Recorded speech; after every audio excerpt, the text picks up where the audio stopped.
So good morning to everyone. I am Jason A. Falle, a dissertation writing 2 student taking up the degree Doctor of Philosophy of Education, major in Physical Education. I am currently working on my study entitled Quality Physical Education, Motivation, and Physical Effort of College Students. This study aims to determine the influence of quality physical education and motivation on physical effort of college students in Region 12. Your valuable time and honest sharing in the focus group discussion will greatly contribute to the success of this endeavor. During the process, I will make sure that I will be a good listener and I will try to ask some clarifying questions when necessary. For the quantitative result 1, based on the result of quantitative strand of this study, the mean level of quality physical education was 4.17, described as high, which means that quality physical education was oftentimes observed. Do you agree with the high result or not? Yes, sir. I agree to that result because high quality physical education was oftentimes observed because of high quality physical education programs that are flexible and adapt to the needs of the students. So this ensures that this ensures that all students, regardless of their abilities and interests, are included and benefit from the lesson. So for me, I highly agree, sir, with the result because first of all, we have a standardized institution in terms of qualified instructors, and also by the support of the government, the students they really give the students need in terms of facilities and equipments. So yun po, it oftentimes observe yung quality physical education in our institution po. So for me, I would also agree with the result because in our university, we have quality educators that teaches us to enhance our physical skills and to ensure that the quality physical education is observed. Our instructors or teachers give us the assessments and feedback to ensure that to help us students improve our learning and of course to test their efficacy in teaching. I also agree, sir, because in our school, all the facilities and equipments are given, and also we have the competent and high quality instructors.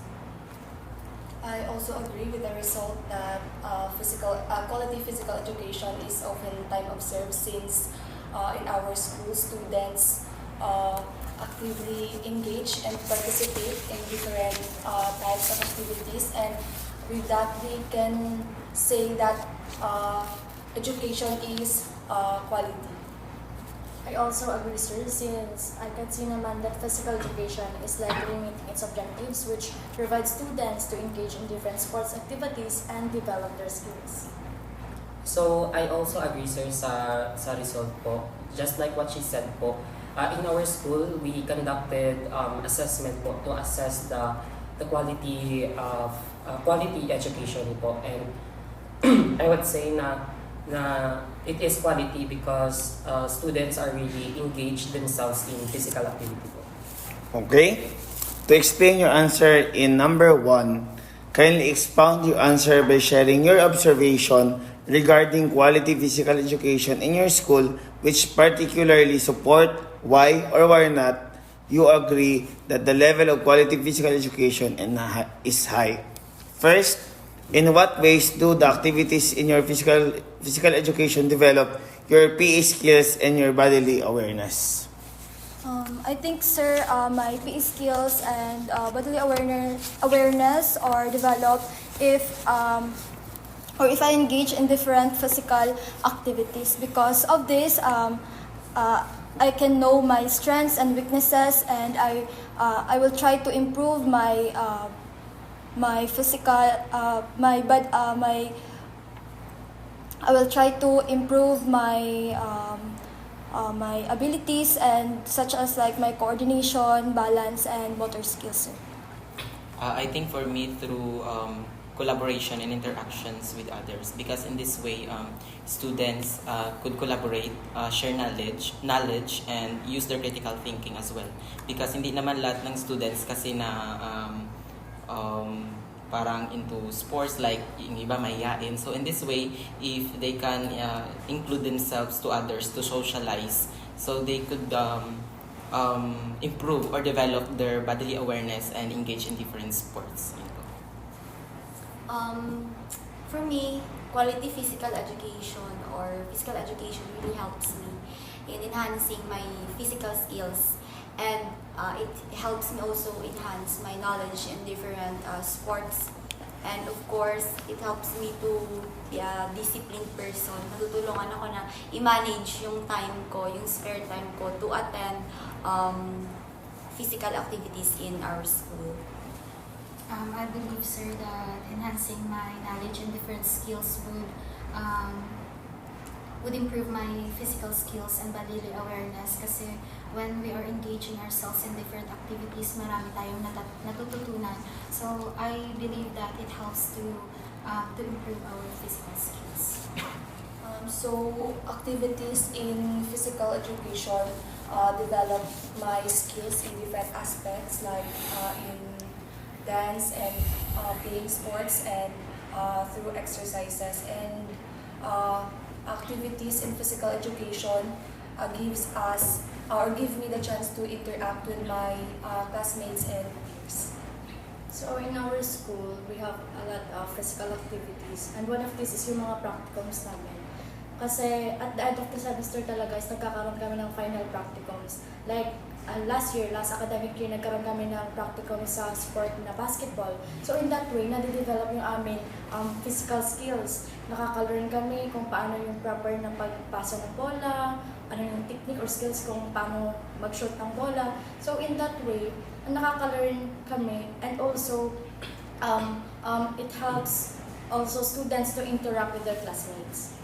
So for me, sir, I agree also, sir, kasi engaging yourself in physical activities, sir, allows you to improve your skills. Like for example, our instructor ginapa-demonstrate sa amin kung on how to perform serving, how to perform receiving. So in that way, it helps, kumbaga natutunan po namin, sir, kumbaga na through the help of our teacher, of our physical instructor, physical education instructor po, sir, it helps to improve our PE skills, and they also emphasize the importance or how our body works po, sir. Okay, so as you observe, the item giving the chances to learn and interact with the classmate got the highest mean of 4.69. Do you agree with this? Yes, sir, I agree. Kasi there are team activities that requires teamwork and coordination. So, pag yung students nag-engage and nag-communicate sa kanilang mga peers, mas marami silang natutunan at ma-i-improve pa yung skills nila lalo. So, can you repeat the question, sir? As you observe in the item, giving them chances to learn and interact with classmates got the highest mean of 4.69. So do you agree with this? Yes po, sir, because as I have said earlier, if we interact and collaborate with others, we could learn different things and also share knowledge as well to others.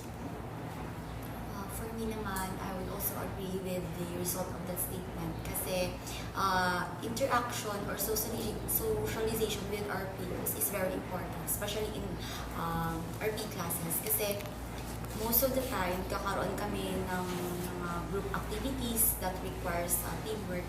So by having the interaction, nakaka-build kami ng collaboration sa isa't isa para mas makapag-come up ng better idea or strategy para sa ikabubuti ng activity. I also agree, sir, with the result, because collaboration and interaction with our classmates is very important, especially with doing the physical activities. Kasi hindi naman lahat ng sports or mga social cultural activities natin is alam talaga natin. So kapag we have interactions with our classmates, lalo na yung mga marunong, so meron tayong mga natututunan sa kanila on how to properly execute the specific activities. Yes, I also believe that social interaction plays an important role in the learning of the students since pag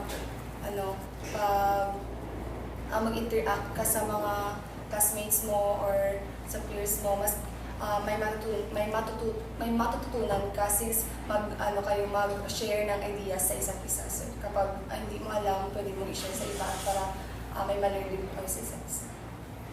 I agree also kasi through social interaction makaka-learn ka talaga kasi na-experience ko nung may practicum kami sa dance. So ako kasi hindi ako magaling sumayaw sa folk dance. So by social interaction, by asking my classmates kung paano gawin yung ganito na step, so nakaka-learn ka sa iba mong classmates. The same po sir, I agree sa result po since always in-emphasize po ng teacher namin na hindi lang yung physical skills yung na-develop mo when you engage in physical activity but also your social skills. So, tinuturo sa amin kung yung importance ng collaboration and yung acceptable behavior during, for example, sir, sa game or sa volleyball. So, tinuturo kung ano lang yung acceptable behavior during play po. On the other hand, the item helping them to develop a habitual in attending sports activity after school and to use their spare time in sports wisely got the lowest mean of 4.29 with very high also. Do you agree this one that among the item in the first indicator which is skills development and bodily awareness, this statement got the lowest mean? I think, sir, yes po. Kasi some students are really more focused on academics rather than the physical activities. So, pag masyado na silang focus sa academics, so minsan hindi na sila nagkakaroon ng natatamad na sila mag-attend in physical activities, sir. So I also agree with her answer, sir, because in our school, some of the students are more focused on academics. I'm not regarding the PE class, but also yun nga sa result oftentimes some lowest po yung ano niya kasi students are more on academics po rather than sports activities. For me naman, sir, I would agree that that statement gets the lowest score because in our university, I'm also a student athlete. So the amount or quality of time that I give in attending classes is mas mahaba kaysa sa amount ng time na binibigay ko sa pag-train in our daily training. So that's why that statement gets. Kasi mas mababa kasi yung time na ginugugol ko for my daily training, parang nagko-consume siya ng 1 to 2 hours. So, it's the least focus on, kaya rin siguro nakakuha ng mababang result. I also agree, sir, that that statement got the low na result kasi I believe na maraming mga estudyante talaga yung nagsasabi na wala naman silang makukuha kapag nag-a-attend sila ng mga PE activities. So they engage more themselves in yung mga academic activities na lang rather than mga physical activities. So I also agree, sir, with the result na yung sports activities yung mas mababa na result since kagaya sa akin, hindi ako sporty, sir. So, pag may spare time man ako, sure na hindi ko man siya i-google sa sports activities. Siguro, mas i-spend ko na lang yun sa ibang activities compared sa sports. Yes, I agree with the result, sir. Kasi na-notice ko sa school namin is malit lang yung nag-engage sa mga activities ng physical education kasi hindi naman lahat is into sports or into dance. So, mas marami talaga yung focus sa studies kasi siguro inisip nila na kung mas mag-focus ka sa studies mo, yun yung makatutulong sa in the future. So same also sa sirs, I agree sa result dito, sir. Especially in our section, sir, not everyone is into sports or they are not really into physical activity, especially sports, sir. So kasi kung they would always say na yung spare time nila instead of ilaan siya for engaging in sports activity, they would spend it in studying kasi for them mas importante po yun. So yun po. Next, for 1.2, what are the facilities and norms that you can cite relevant to your school in physical education? I think in our school, sir, physical education is a required subject. So, I believe this make us a tool to balance the academic and the physical activity, sir. So, yun lang, sir. So I think for me, sir, having the safe and suitable environment, because since in our school, yun nga, we engage more on academics, and the school could really provide a good environment for students to learn and to develop their skills as well.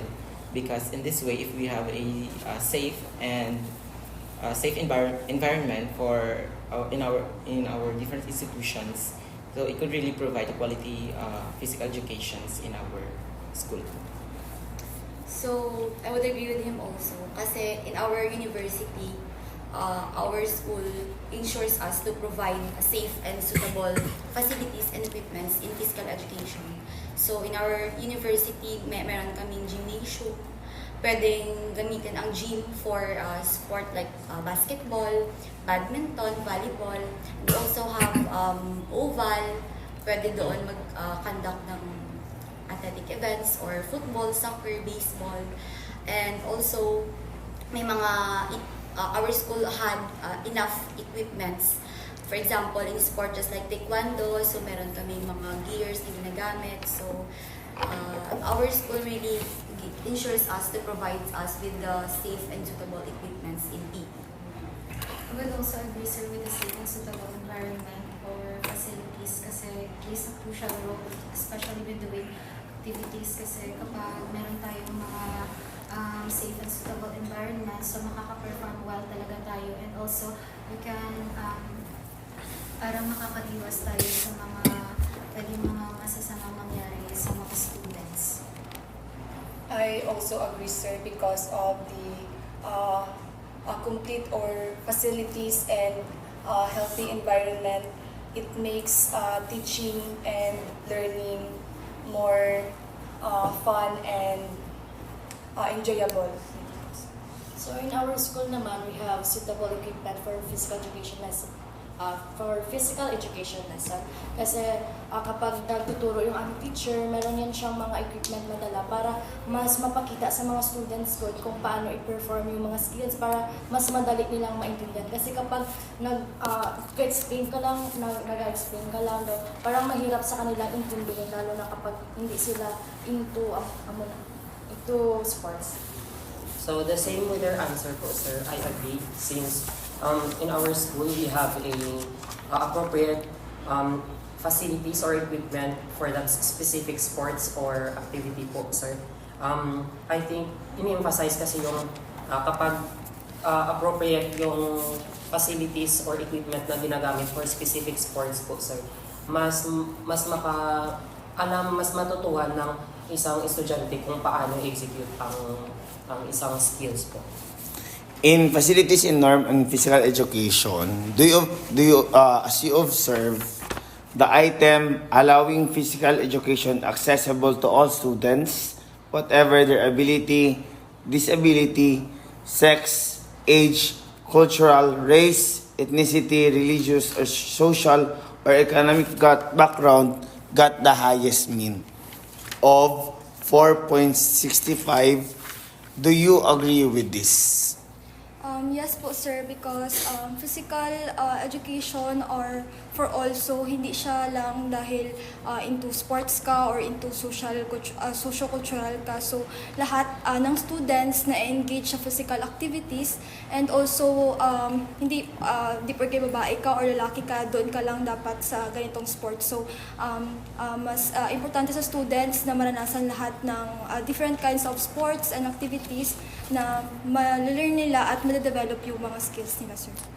So for me, I agree because in our university we signifies unity and acceptance. So despite of our differences, students could also they have the access to use different equipments and facilities in physical education lessons. Since if we have different beliefs, traditions or religions, so they can access the given facilities by the school. So for me, I would also agree with the result of that statement, sir. Kasi in our university, we are a diverse community. So we really promote equality sa lahat ng students, kahit anong religion ka man, anong culture mo, o anong ethnicity. All students can have the access to the facilities and equipments that na meron sa PE, sir. So I would also agree with the results, sir, kasi in our school, I believe na there's no discrimination kasi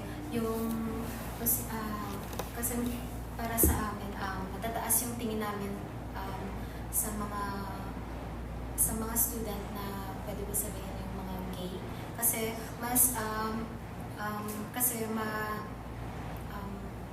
magagaling na sila in terms of the physical activities and also sa academically.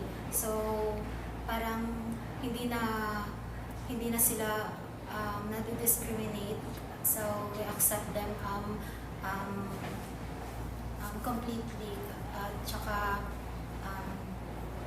parang mataas talaga yung tingin sa kanila ng mga students. I also agree, sir, and I agree with all their answer, because I believe that everyone must have an equal opportunity for all, regardless of our differences. No? So, kahit ano ka man, we should consider the differences na isa't isa, at dapat lahat is maka-access sa lahat ng mga facility or equipments man na kung ano man ang mayroon sa school. So I strongly agree with the results, sir, kasi physical education is not intended only for the students who are into sports, ganyan. So dapat all students can access physical activities, kasi hindi porket kunwari may kapansanan siya is wala na siyang hindi na siya capable sa ganyan na sport, kasi marami namang mga athlete dyan, di ba, na mga may disabilities. So dapat ang physical activities is for all students. So I also agree, sir, sa sinabi nila lahat, sir, kasi in our school we promote inclusivity, sir. So there's no gender bias pagdating po sa joining sports or any social-cultural activities po. Okay? So on the other hand, the item existing safe and suitable equipment for physical education lessons got the lowest mean of 4.16.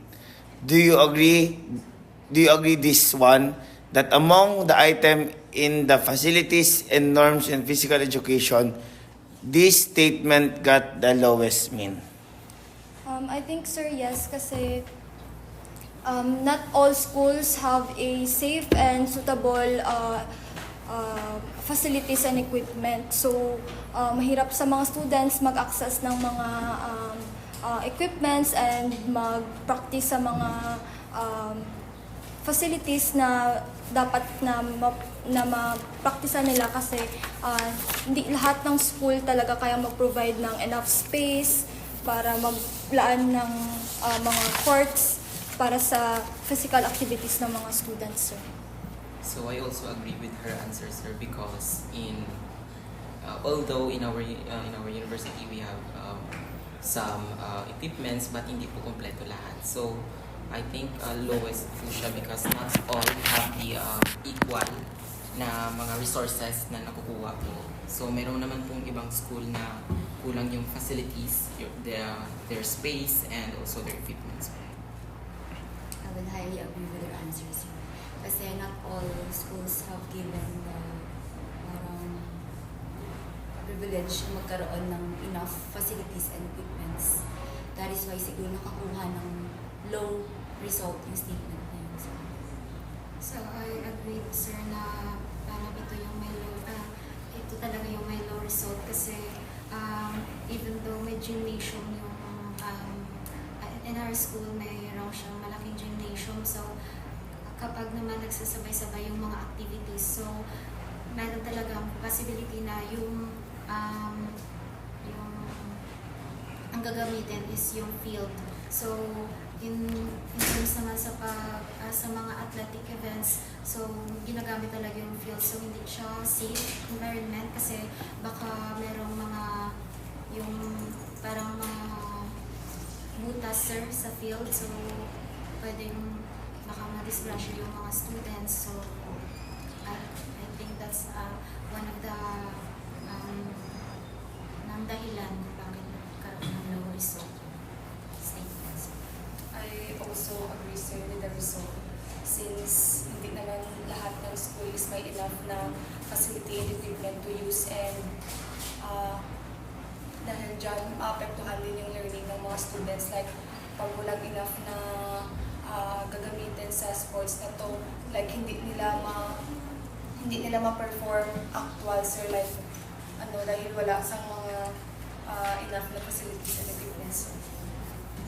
I agree din sa results yun kasi not all of the schools have suitable equipment kasi minsan meron ng kulangan talaga sa isang school. And I agree to her kasi minsan parang nade-delay yung learning process ng student kasi walang equipment na pinapakita yung teacher to demonstrate the skills. I also agree, sir, sa lahat ng sinabi po nila. Although our school, especially the PE instructor, they really trying to provide facilities and equipment po, sir. Pero not everyone or not students access to that since limited lang po ang mga facilities and equipment po. So next for the 1.3, with regards to quality teaching physical education of the teachers, what can you say about it? For the teachers, I can say that they really are persistent, sir. They are focused and talagang may experience sila regarding sa pagtuturo ng mga sports and physical activities, sir. So I also agree with the result because if we are talking about the quality instructors, so in our university talaga lahat ng instructors namin is doctorate, and in this way, in simple terms, yung mga teachers namin is they provide talaga the quality teaching physical education in our institution since they have the highest degree and also they have their backgrounds and experiences. So that's why they really provide the needs of students in our school po. I would also agree with the results, sir. Kasi just like sa sinabi niya, in our institution, we also have quality and competent educators na help us inculcate deeper understanding to appreciate the essence or the importance of fitness and physical education in our lives. So, hindi talaga sila nagkakamali to help us na para i-develop pa yung knowledge namin sa PE.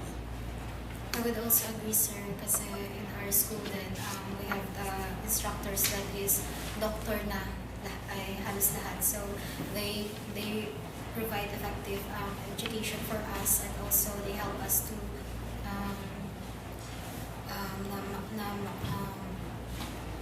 na matuto sa maraming bagay. So with regard to the quality of teaching physical educations of the teachers, I can say that they teach quality education since we students in our school acquire knowledge and learn a lot from them. So I can say that they offer high quality teaching. So I can say that teachers teaching quality physical education is really doing their best to help students develop the skills needed. Like for example, nung last academic year, nagkaroon kami ng aquatics. So masasabi ko na ang teacher namin is really doing his best kasi gina-help niya din kami kung paano matutunan ng mga stroke. Hindi na kami tinitigilan, nang binibigyan niya kami ng enough time, enough focusan. So in that way, madaling madadevelop ng mga students yung mga stroke. So, I agree, sir, sa result. Kasi, I would say na it is quality, sir, since seeing or assessing students in our school, makikita mo talaga na they are really enjoying in engaging themselves in physical activities po. Okay, so we're talking about the quality teaching of physical education. So as you observe, the item acquiring the basic understanding of the importance of physical activities in health got the highest mean of 4.65. So do you agree with this?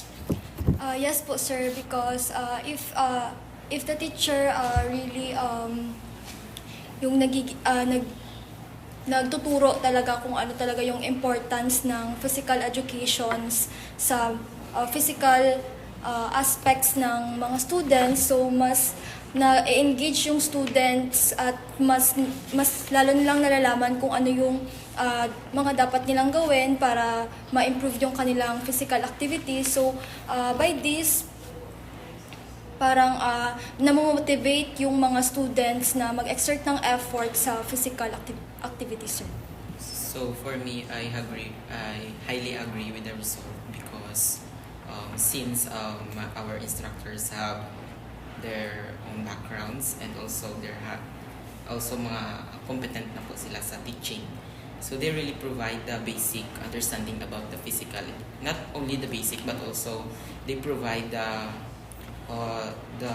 different lessons or kung gaano ka complex talaga yung physical quality of physical education. So in this way, they're not only instill the knowledge towards their students, but also they motivate and encourage students to participate in physical education. For me, I would also agree because teachers, yun talaga dapat yung parang mas binibigyan ng focus sa mga students to for us, the learners, to really understand the essence of physical education in our lives. Kasi PE is not always, it's not just PE. Parang physical education or physical fitness helps us to have a healthy lifestyle and well-being. So I also agree, sir, with the result kasi sa mga classmates ko, so hindi naman lahat parang alam nila, hindi naman lahat parang binibigyan nila ng importance yung physical education. So with the help of the teacher, they encourage the students kung bakit ba sila nag-engage sa physical education and also ano ba yung importance ng physical education, not just in our education but also in our daily lives.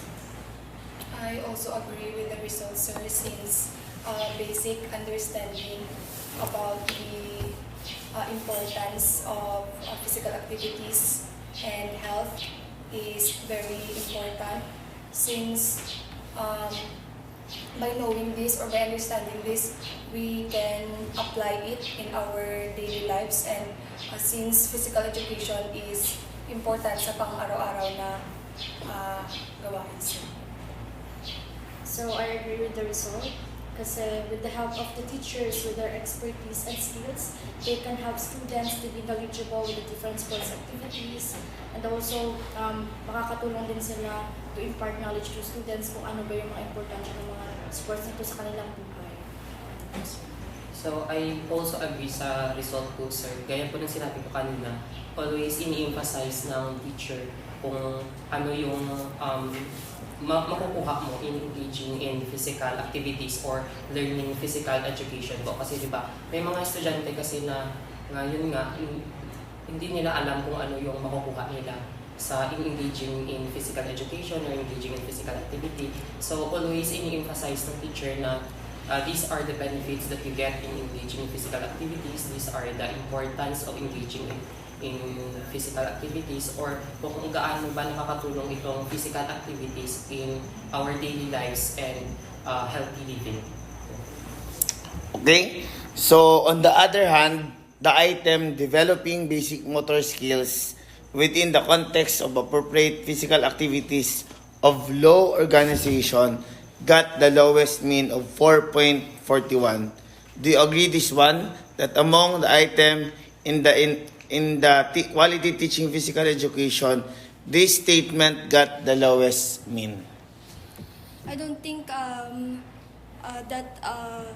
I don't agree to that result, sir, because kapag natuturo pa talaga tayo ng physical education, kailangan po talaga matutunan ng mga bata yung ma-develop ang motor skills nila. So, I think if the teachers teach students different physical activities at mas nag-focus sila doon, mas ma-develop yung mga motor skills ng mga students.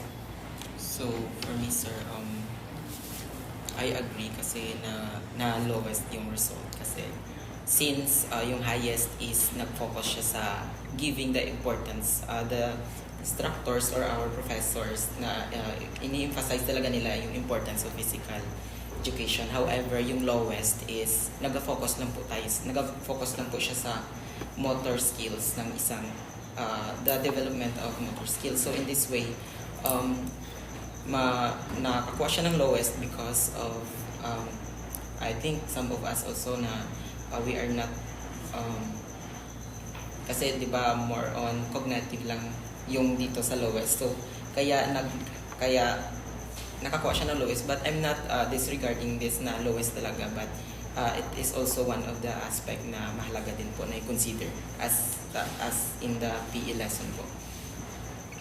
For me, I don't also agree with the result of the statement kasi kaya po nung sinabi niya, students should also learn the basic motor skills in physical education. Hindi lang sapat yung meron kang deeper understanding in your sa cognitive.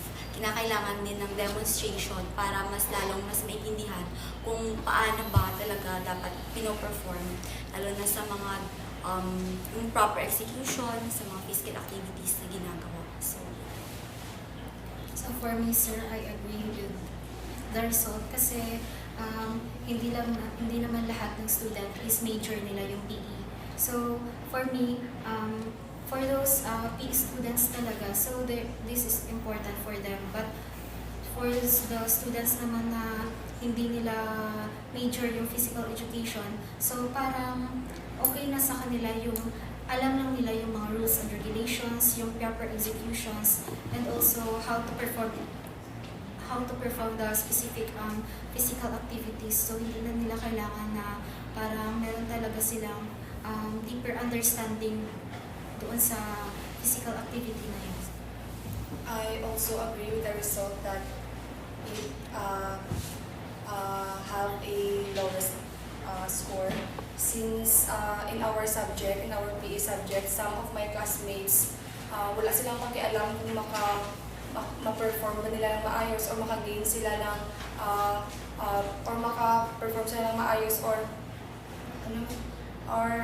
maka-perform sila ng mga basic skills. Ang important, some of them ang important nila sa kanila, alam lang nila yung kung ano ba ito, ano ba yan. Wala silang pakialam kung maka-perform or they are able to perform ba or hindi. So, yun ang importante sa kanila, alam lang nila yung process or paano gawin, hindi nila kina-consider if kaya ba nilang i-perform or hindi, sir. Can you repeat the question, sir? The lowest mean developing basic motor skills within the context of appropriate physical activities of law organization got the lowest mean. So do you agree this one that the item in the quality teaching physical education, this statement got the lowest mean? I agree, sir, because not all of the student is I agree to her kasi yung ibang student kasi is mas mahalaga sila na ay parang dinidisregard na nila yung mga ibang physical activities. But kasi kung hindi na kasi nila major, parang wala silang nag-give ng so much effort or wala silang nagbigay ng so much attention kasi ang sa isip nila is PE lang. So for me, pwede bang sabihin na I disagree but somehow I agree, sir, because I disagree because in our school, our PE teachers really focus on developing the motor skill, but observing in other school naman po, sir, may mga school pa rin talaga na ang goal lang ng teacher is to yun nga, to understand the rules and regulation. Kung basta marunong ka lang mag-serve, marunong ka lang mag-receive, hindi mo kailangan na dapat magaling ka talaga sa serving or serving or receiving. So I disagree since in our school it is they really focusing on motor skills, but somehow I agree because I observe also in other school na yung focus lang is the understanding, not yung motor skills talaga. Next, for the 1.4, how feasible are the projects or plans of physical education in your school? How accessible are they created for students regardless of their unique qualities?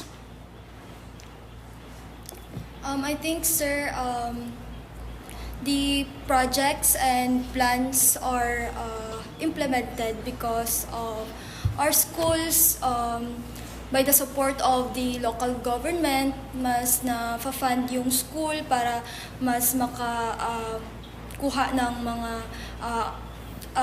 facility, yung equipments, and mas start sila magawa ng mga other facilities para mas ma-improve ng students yung kanilang physical ability. So, mas na-access siya ng mga students kasi regardless naman sa kanilang backgrounds, mas na-use din yon ng mga students, yung mga the projects and plans na ni-implement din ng mga schools, sir. So I also agree, sir, to her answer since in our school and government could benefit each other, our projects and plan of the administrators or our institutions in our school, government could really provide the needs kung ano yung mga kinakailangan ng mga projects na ina-implement ng school namin, and in this way a good relationship with the government and school also provide quality physical education in our institution. So, ako naman, I would also agree to the result of the statement kasi in our school, we have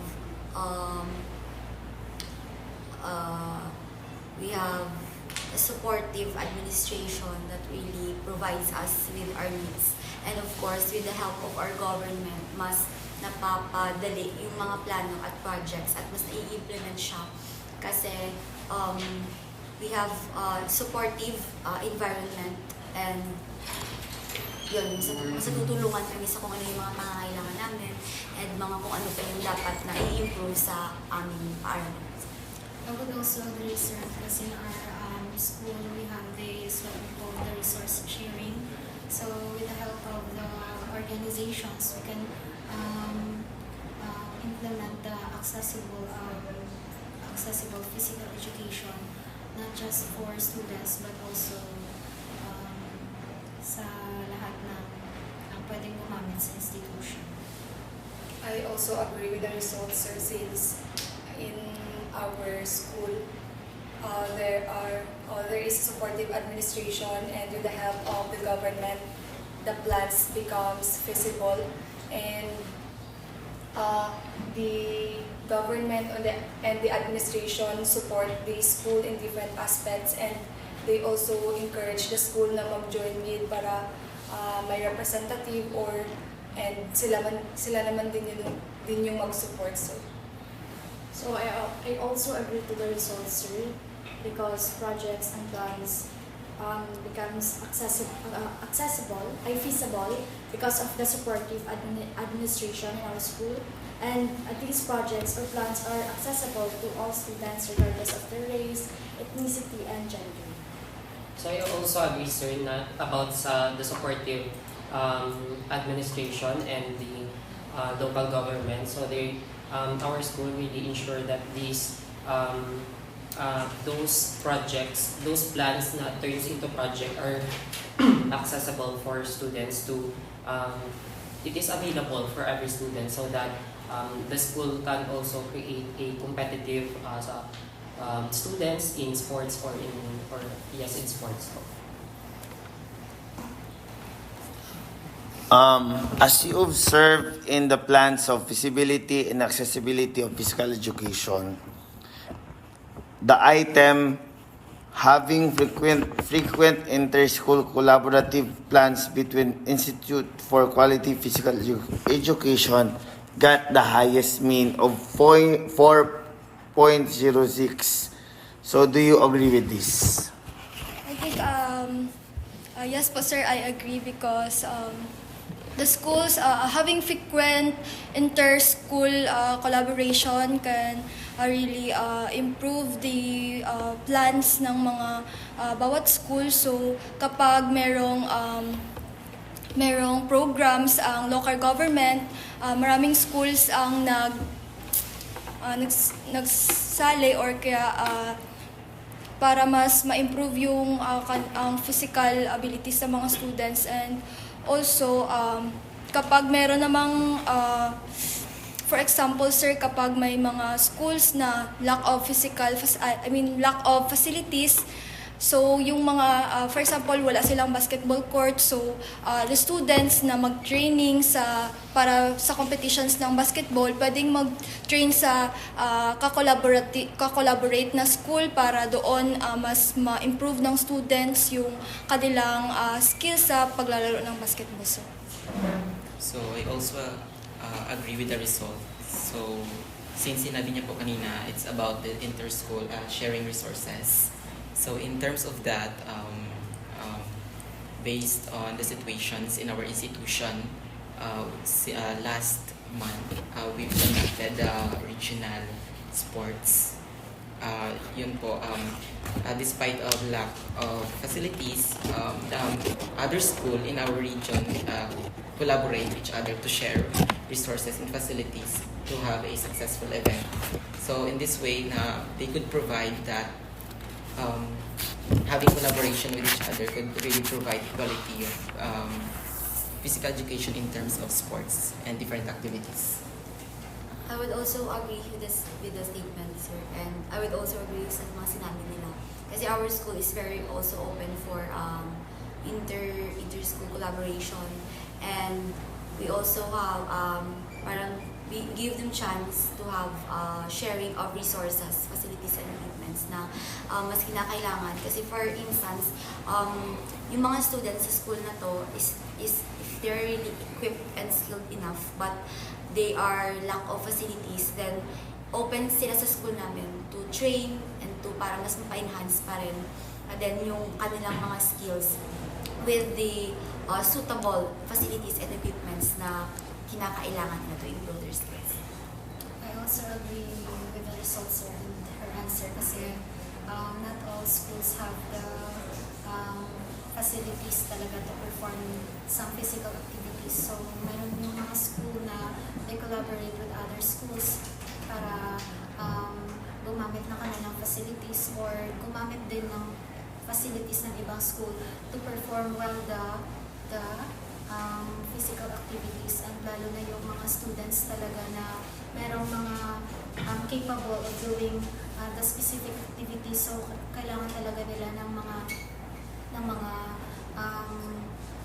suitable na facilities to practice or to enhance their skills po, sir.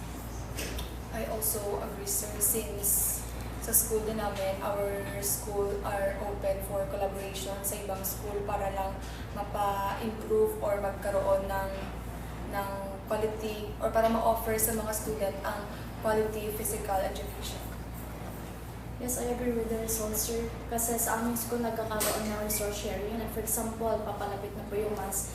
Yung minsan is hindi po nagagamit ng mga players or mga basketball players yung aming gym kasi minsan merong program. So, nagka-collaborate sa ibang campus para doon po ganapin yung practice nila. I also agree, sir, sa resource sharing na sinabi ko nila. So kung sa kanila po, sir, doon may mga school na pumupunta. In our cases naman, sir, in our school, yung school namin ang pumupunta sa ibang institution para mag-perform. Though meron kaming sports facilities and equipment, but yun nga, hindi siya kompleto or hindi lahat ng sports is merong facilities and equipment. So for example, sir, yung mas malawak na oval for athletics or for the sprinting or the running event in general. So yun siya, through nakikipag-collaborate yung school namin sa other institution po. On the other hand, in the item or in the plans and feasibility and accessibility of the physical education, in the item conducting frequent international collaborative plans between Institute for Quality Physical Education got the lowest mean of 3.99. Do you agree with this, that among the item in the plans and for feasibility and accessibility of physical education, this statement got the lowest mean? Yes po, sir, I agree because our school are in that level to collaborate in or make plans in international, sir, because nahihirapan na nga po sila mag-collaborate minsan sa mga schools because of the busy schedules and wala rin pong sapat na facilities and equipment. So, kaya po siguro yan lowest mean kasi the school are not in the level na makikollaborate international, sir. So since in our institution, somehow meron naman po kaming in our school, they have the collaborative plans internationally. But sometimes, kaya nag-lowest po siya, and I believe, I agree with that because in our school, it is more on inter-school collaboration. So yun po, kaya kaya lowest po siya because least lang po yung sometimes lang po nangyayari yung collaboration within internationally. So I would also agree sa resulting statement kasi not all institutions or schools have the opportunity to collaborate internationally just like sa aming school. So hindi kami nagkakaroon ng ganung klaseng collaboration kasi kagaya rin sa school nila parang hindi din kami nasa ganoong level to collaborate internationally. I would also agree with the lowest mean, sir, kasi and also agree with the sir kasi parang minsan lang talaga yung collaboration internationally na nagaganap. So parang parang mas marami talaga yung inter-school collaboration lang kesa sa international collaborations. I also agree, sir, but our school, there are times na they collaborate internationally, but most of the time, inter-school lang talaga yung nagka-collaborate lang within the region lang po. But there are times na collaborate din sa internationals. Yes, I agree with the results, sir. Same sa sagot ko po na minsan lang talaga ito na-observe sa aming school kasi we don't have the capabilities to collaborate internationally. Siguro because of the lack of facilities and equipment. So So I also agree, sir. So there are instances that our school tries to collaborate internationally, but most of the time within the community lang po yung nagtutulungan to collaborate with each other to provide the facilities and equipment na available kung hindi available man sa aming school, so we can collaborate with other school within the community lang po. Okay, so let's proceed to 1.5. Cite any social norms or cultural practices linked to changes in the health behavior that you may often observe in your school. I think, sir, one of the social norms is that the socio-economic problems, sir. Because as we all know, students who has poor status in life cannot really participate in physical activities. For example, in sports that really needs high budget, sir. So kapag yung students na kahit gusto niyang mag-engage, for example, in lawn tennis or badminton, since yung mga equipments na needed is mahal, so minsan yung mga students hindi na lang po talaga mag-engage sa ganong sports, sir. So, for me, sir, I think having a religious culture as an issue. So, this contributing to the development of an equal opportunity to learn the students. So, despite of the differences, so some of the students are not able to participate in that prior or that particular activities because of their religious of their backgrounds and differences as well. So sometimes if there is instances like or just like for example aerobic dance, so there, despite of their religion, so I'm not hindi ko naman dinidiscriminate, but some of them are not able to participate, but in other way, the instructor could give other activities for them that fitted na pwede nilang gawin, because that's yun siya na guys, because of their religious issue po. So in our school, we really have conflict in terms of gender bias issue, because parang nagkakaroon ng unequal opportunity. For example, sa physical activity na contemporary dance, so minsan mas binibigyan ng favor yung kakayahan ng mga lalaki kaysa sa babae. Kasi mas iniisip na the strength of the man hindi ganun kalakas compared sa babae.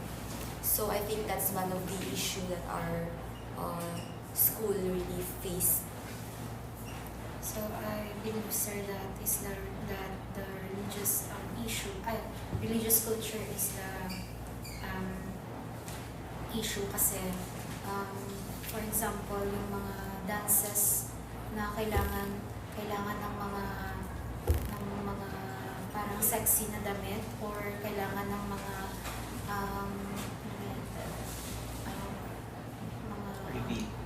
Revealing. mga revealing na damit, so parang hindi sila makaka-engage kasi for their religion parang bawal, and so I think yun ang issues.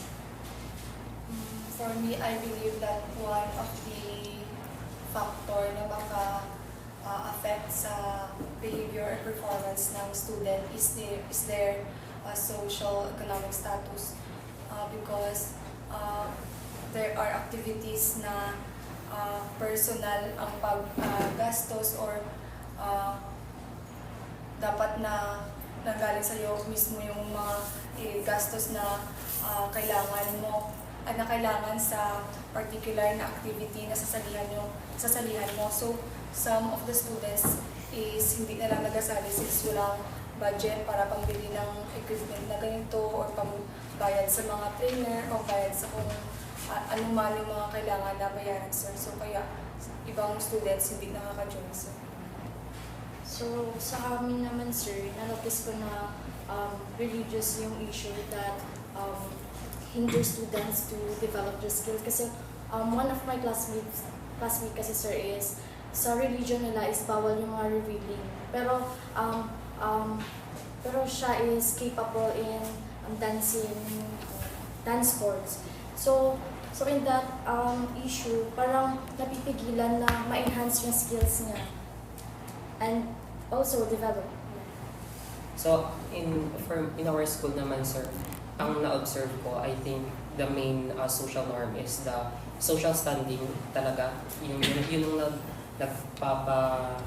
kumbaga, ang hindrance po for them to learn better. Kasi, although there are free tuition or for example in other school na institution, even though na free tuition, may mga equipment kasi na personal mo na babayaran mo.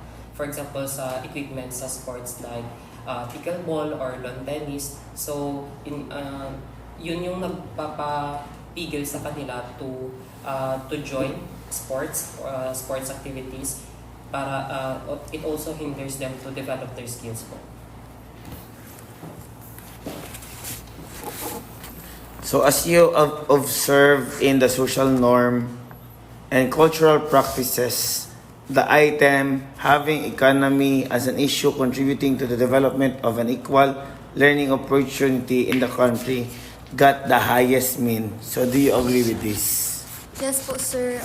Based on my statement, mas nakaka-learn yung mga privileged individuals kasi they have the money to buy the equipments, and also yung mga students who have poor status in life cannot really sustain the budget para ilaan doon sa mga particular activities. So sometimes the students will not participate na lang, and then those privileged students ay mas nakakagain ng knowledge and mas na-improve yung kanilang physical abilities.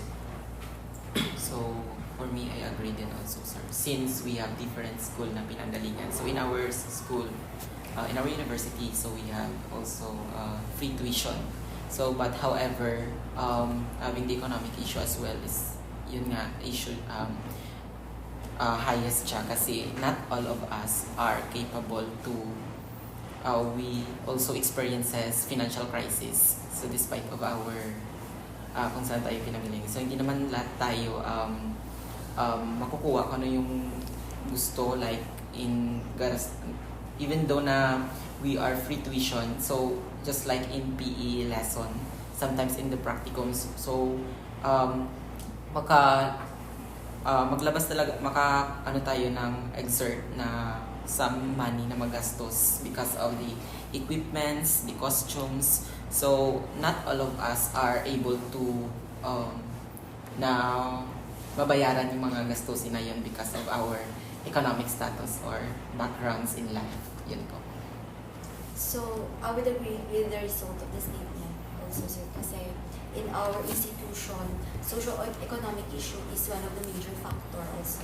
Kasi, especially to those students who are less fortunate, but they are still enough. So, hindi sila minsan nagkakaroon ng opportunity to participate in activities na mas kinakailangan yung mas mataas na support financially. So, yun sir. I also agree, sir, with the result kasi marami talagang mga student na skilled enough naman pero they don't have this,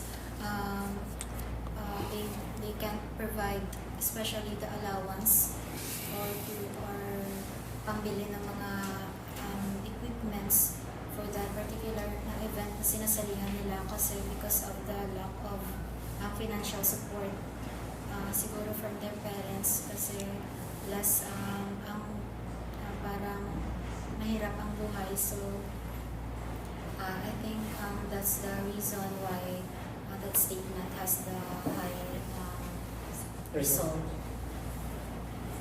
I also agree, just like what I've said earlier, that status in life can affect talaga the learning or the performance or the learning process of the student since kunwari yung mga gusto talaga nilang salihan ng mga activities is ang nag-require ng malaking budget. So, hindi na lang talaga sila magsali since wala man din budget unless i-provide sila ng school or isagot ng school yung mga expenses. Pero most of the time, pag personal na mga expenses, hindi na lang sila nag-join since kulang man din ang budget. I also agree, sir, kasi as I noticed, some of the students are not capable to buy their equipment. Kasi minsan, kapag engage kayo in specific sport, ina-require ka ng coach na mag-buy ng sarili mong equipment. So in that way, napipigilan mo yung students to develop their skills because of the lack of, because of their, wala sila kakayahan magbili ng equipment. So, for me naman, sir, I strongly agree to that result, sir. Since, even though sabihin pa nila na, I think that's the sad reality, sir, that social economics standing, your social economic standing really affects the learning, sir. Since, even though sabihin pa nila na poverty is not the hindrance for you to learn, I guess. Pero, if in terms of learning or developing your skills, mahihirapan ka talaga to develop your skills since yun nga wala kang money to provide for your or to buy for your for example sa sports, wala kang kakayahan to buy for your own equipment po. Okay, so on the other hand, in the item having gender as an issue contributing to the development for an equal learning opportunity got the lowest mean of 2.80. So do you agree? Do you agree this one that among the item in the social norms and cultural practices, this statement got the lowest mean? Yes po, sir, I agree because most of the sports nowadays, merong participants coming from the boys or kaya meron din sa specific na sports ay nagre-require din ng girls. So, minsan merong pwede sa girls, pwede sa boys. So, I think it got the lowest mean kasi hindi talaga yun siya ang main problem kung bakit hindi ka mag-engage sa physical activities, sir. So in our school, yun nga, I strongly agree that it has a lowest mean because yung sometimes, yun nga, gender is not really an issue in our institution. Yung nag-lift talaga na issue is yung social economic, kaya I believe na highest yung sa survey because yun yung based on the experience of individuals ng students. So yun. I would also agree with the result of the statement kasi gender bias is hindi din siya ganun ka-focus kasi kagaya ng sinabi niya, may mga sports din na dapat sa babae lang, dapat sa lalaki lang. So, hindi siya yung main factor or main point na hindi din mag-engage yung students sa physical education. I also agree, sir, kasi sa gender bias is not an issue anymore kasi there are sports kasi na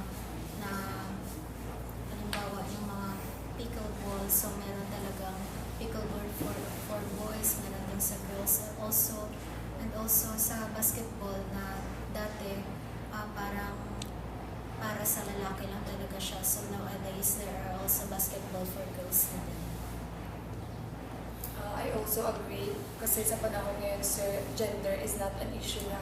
So, pag sa sports naman or different activities, equal na ang opportunity ng girls and boys. Pwede na sila makasali whenever they want. May mga activities talaga na pwede sa lahat, sir. Yun po. Hindi na issue yung gender sa panahon ngayon. I also agree, sir, kasi sa school namin hindi naman issue yung gender because physical activities is accessible to all students. Like sa basketball, hindi naman porket gay ka, hindi ka na pwede sa basketball. So I also agree, sir, since just like what I've said earlier, sir, that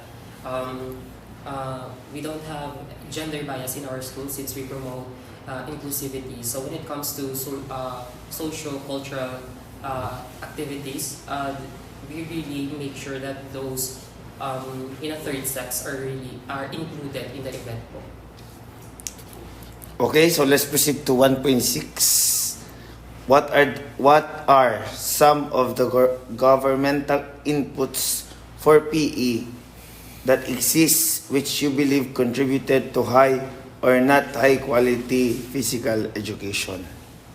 So, I think, sir, the government inputs for PE that exist are by them developing a detailed curriculum for physical education and by supporting research and extension plans for physical education, sir.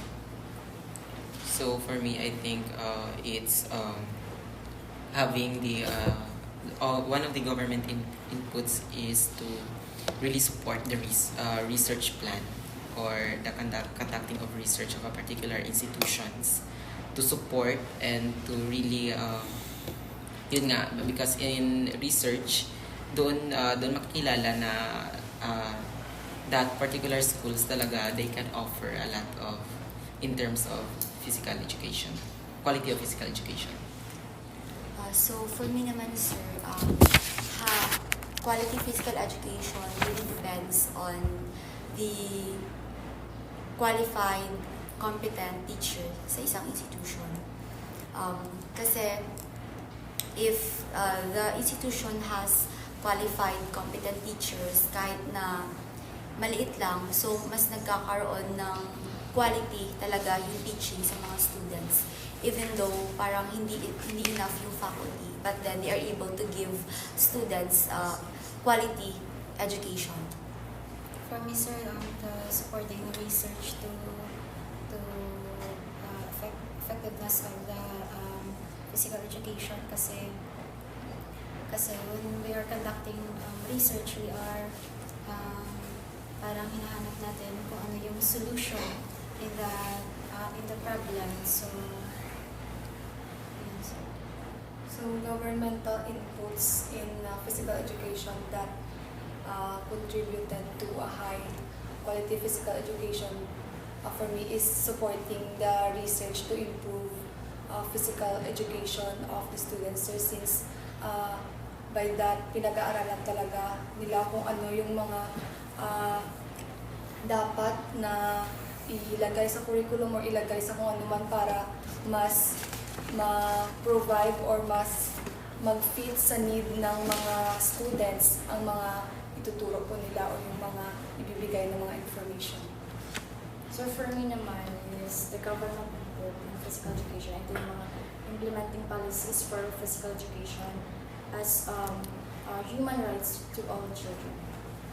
So I also agree sa sinabi po niya about the research that through research or through a comprehensive study na-identify yung problem and needs in physical education po. So that the government can also provide appropriate solutions to the problems or needs of the people. Okay, so as you observe in the governmental inputs for physical education, the item recognizing the distinctive role of PE as part of a balanced educational system for the realization of human potential, health and well-being of all citizens got the highest mean of 4.37. Do you agree with this? Yes po, sir, because I believe that the government really tries their best to give inputs in physical education para mas mabalance yung academics and physical abilities ng students. So hindi lang puro academics yung focus ng students. May mga time din na mag-engage sila sa physical activities para because engaging in physical education reduces stress, anxiety, and depression. So kapag nag-engage ang mga students sa physical activities, so mas nababalance yung kanilang nababalance sa pag-aaral, sir. So that is why I think the government that is the highest means, sir. So for me, I strongly agree because the government not just only creating the curriculum of PE, because not just to understand about the content of PE, but also recognizing its importance on how students apply PE in our lives to change, to really to know how it really improves our well-being. Ako naman, I would also agree with the result because students should not focus only on academics, but they also should let themselves engage in physical activities to achieve or to have a healthy lifestyle and well-being. Kasi kinakailangan din yun really to balance our life, not just more on our studies. Kasi nga sa college, stressful na, so kailangan na din minsan mag-unwind. So through the physical activities, mas nalilesen yung mga burdens sa life natin. I also agree with her answer, sir, kasi in college life, parang stressful na talaga. So, kapag in-engage mo lang yung sarili mo academically, so there are times na parang yung physical activities or nakaka-help siya to lessen the stress or the anxiety kasi na-engage mo yung sarili mo sa physical activities na parang nakaka-enjoy ka pa in your life na hindi ka nasa-stress academically. I also agree because governmental inputs or government made that curriculum not just for the students to learn about physical education, but also for their overall well-being. Makalearn sila for their overall well-being, like mag-engage sa mga physical activities, kung ano pa yung mga healthy or hindi dapat gawin, and physical activities can really or is a big help talaga sa overall well-being ng isang tao since it lessens the stress and we can interact with our peers and classmates by doing that. I also agree, sir, because physical activities is not all about skill development of the student. It also helps students to be knowledgeable kung ano ba yung mga impact ng mga, kung nag-engage ka dyan na sports o ano yung benefit nito sa self mo. So in that way, it helps students to be knowledgeable about the benefit of it. So for me, sir, I also agree since the physical education mediates the education system. So it emphasizes that you should not only focus on developing your cognitive skills but also your physical skills by engaging yourselves in physical activities.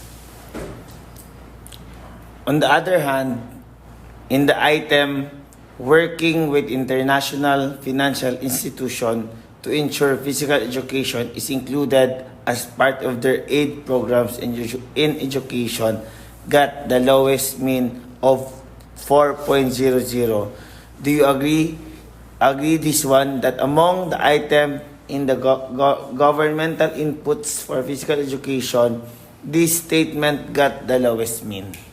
Yes, sir, I agree because even though government tries their best para ma-provide yung mga facilities and other needs of the schools, so yung mga nabibigyan lang talaga ng opportunity or mapafund lang talaga ng government ay yung mga students na makaabot lang ng mga SEA Games or yung makaabot lang ng Olympics. So yung collaborations through international is not really other aids na mag-provide sa school kasi they are also locked din sa funds, siguro, and I think that is why lowest ang results, sir. So for me, I agree with that, sir, na lowest yung result because in terms of government, meron naman po talaga tayong budget for that sometimes, and sometimes if working with internationally financial support, I think that could be kasi pag working with internationally, I think both the school and international collaboration could have benefit each others. But in terms of in activities or the government plan, so there is funds or meron talagang budget na nilalaan para sa mga projects na ina-implement ng school. I would also agree sa result, sir, kasi in our school, international financial partnership or collaboration is not always observed because for some reason, yung lacking of funds, financial support is not that high to really have the partnership internationally. So, yun. I would also agree, sir, kasi also in our institution, so international collaboration, hindi talaga siya nangyayari. Hindi siya nangyayari kasi parang the local government lang yung nakaka-provide, and also we do not have the parang opportunity to collaborate internationally talaga because of the lack of financial support. I also agree, sir. In our institution, there is no collaboration internationally, sir. Yun lang po. So, in our school naman, sir, I think hindi nagkakaroon ng collaboration internationally siguro because of the lack of funds. So for me, sir, naman, there's no such collaboration with international financial institution po. So mostly, our school ask for help or provides or collaborate with other, mostly within the community lang, sir. There's no such collaboration most of the time in international financial institution. Alright, so let's proceed po in 1.7. In what ways do activities in your physical education develop your cognitive skills? I believe, sir, it enhanced my memory and also to solve complicated situations that can help me boost my critical thinking. So there are situations na kailangan natin gumamit ng strategies and abrupt decisions sa mga situations. For example, when we are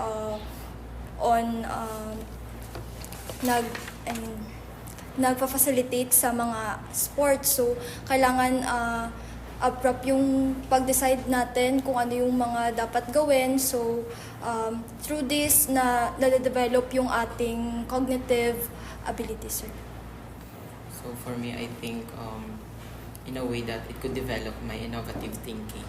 So since we are exposed in now as the 21st century age, so we are more 21st century skill is really emphasized nowadays. So in this way, we could be able to develop our critical thinking, creativity, communication, and many more. So in physical education lesson, it could really we could use those different aspects. For me naman, siguro, it helps me to enhance my cognitive and problem-solving skills. Because in physical education, syempre, if kagaya sa akin na I have a subject in PE class, so we all know that physical education is not creative. It needs creativity. So it helps me to enhancing my critical thinking skills that helps me to develop or think about strategic methods on how to be creative on that field. So for me naman sir, i-develop or raise my my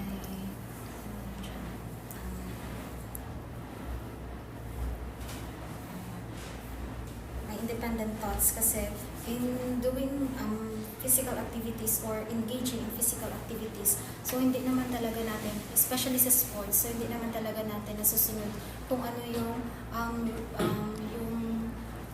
rules or regulations talaga doon sa specific activities na yun. So parang nakakabuo din tayo ng way or strategy natin on how to perform it well, or how to perform it na parang how to perform it na parang yung sarili ay yung parang galing talaga sa sarili natin. For example, sir, in playing volleyball or basketball, so in shooting, so hindi talaga natin nasusunod yung parang proper way lang talaga. So we have these different strategies on how to perform it or how to perform the shooting, or the in volleyball naman on how to perform the serving. So activities in physical education makes me more creative, since sa mga activities just like dancing, hindi lang yung mga simple na mga steps or simple lang na mga routine yung ginagawa namin. So we try to improve, or we try to be more creative para mas napaganda yung performance namin. So for me naman, physical activities help me develop my critical thinking skills. Like for example, kapag naglalaro ng basketball, di ba, you need to use your higher order thinking skills. Kung ano ba yung gagawin mo para hindi maagaw yung bola sa'yo, dapat kailangan mo mag-think critically kung ano yung first step, kung saan ka pa pupunta para hindi maagaw ng yung kalaban. So for me naman, sir, I agree. Exposing yourself in physical education or in physical activities develops your cognitive skills, since in engaging physical activities, it develop your strategic thinking in sports and your innovative mind in creating your own choreography or steps in dancing. As you observe in the cognitive skills development, the item helping them to develop critical thinking skills got the highest mean of 4.45. Do you agree with this? Yes, sir. I agree because if you engage in physical activity, you really develop your critical thinking skills because we plan. We plan for what our moves or kung ano yung mga strategies natin. Next is kapag pagmamanage ng groups, kapag teamwork, or kapag if it is team sports, and also mas na develop yung critical thinking skills natin kasi mas nalalaman natin kung ano yung strengths and weaknesses natin, and also yung mga kalaban natin when it comes to sports, sir. So I think that is why mataas yung mean ng critical thinking skills, sir. I also agree with the result because in overall critical thinking is the number one aspect to be considered in terms of having the different activities in school, or even though not only activities but also in academics. So having the critical thinking is you could be innovative and create something new, and in that way you could only parang you can learn anything, and you will just like for example, or in your dance class, so diba you should use your critical thinking to have other on how to make your own choreography and to really make your dance yung parang overall na kung paano mo ma-perform yung dance properly po. For me naman, I am highly agree with the result because in physical education, we don't really solve problems, but rather we use our critical thinking skills to strategize and use methods in different physical activities na ginagawa natin. So just like for instance, parang pag nagkakaroon tayo ng dance class, so our teacher gives us a task na bigyan ng or to make a choreography. So in making choreography, hindi naman tayo nagsosolve ng problem kung paano i-make yung choreography, but rather we use our critical thinking skills to strategize kung anong klaseng choreography para maging creative yung dance na binigay sa atin as a task. I would also agree with the results, sir, for the critical thinking because, for example, in sports, sir, as I said earlier, that in performing a specific sport, we are not always, hindi natin sinusunod talaga yung proper executions or proper way to perform it. So, meron talaga tayo, dito na pumapasok yung ating critical thinking on how to perform it ba na parang mas mahihirapan yung ating kalaban. For example, in shooting o in basketball, on how to shoot or how to perform the other skills in basketball, and also in dancing. In dancing naman, sir, one of our in our school, one of our professors said that in doing a dance or in choreography of dance, so we have to make a complex choreography, not just simple one, kasi it also enhances our critical thinking, especially in doing the choreography. I also agree, sir, since it encourages us students to develop our critical thinking skills to accomplish the task that our teachers or our professor have given to us, sir. So, sa lahat ng mga activities na binibigay nila, need talaga yung critical thinking skills para ma-solve at para mas makagawa ng or to have or to accomplish a better results. We also agree, sir, kasi sa physical activities, students are able to develop their critical thinking skills. Like what I have said sa example ko kanina sa basketball, diba yung students, nag-think sila, nag-strategize sila kung paano, kung ano yung proper technique para ma-shoot ng bola na hindi naaagaw ng hanapan. So for me naman, sir, I strongly agree to the result, sir. And I think, for me lang, sir, I think it is the physical education that really helps to develop your critical thinking. Since when we say critical thinking, this includes strategy, creativity. So strategy in sports, for example, these are the techniques that we should incorporate in playing volleyball. So creativity in making your creating choreography or steps and innovation. The creativity and innovation in making steps or creating choreography. On the other hand, in the item enhancing their ability to problem solving got the lowest mean of 4.26. Do you agree this one that among the item in the cognitive skills development, this statement got the lowest mean?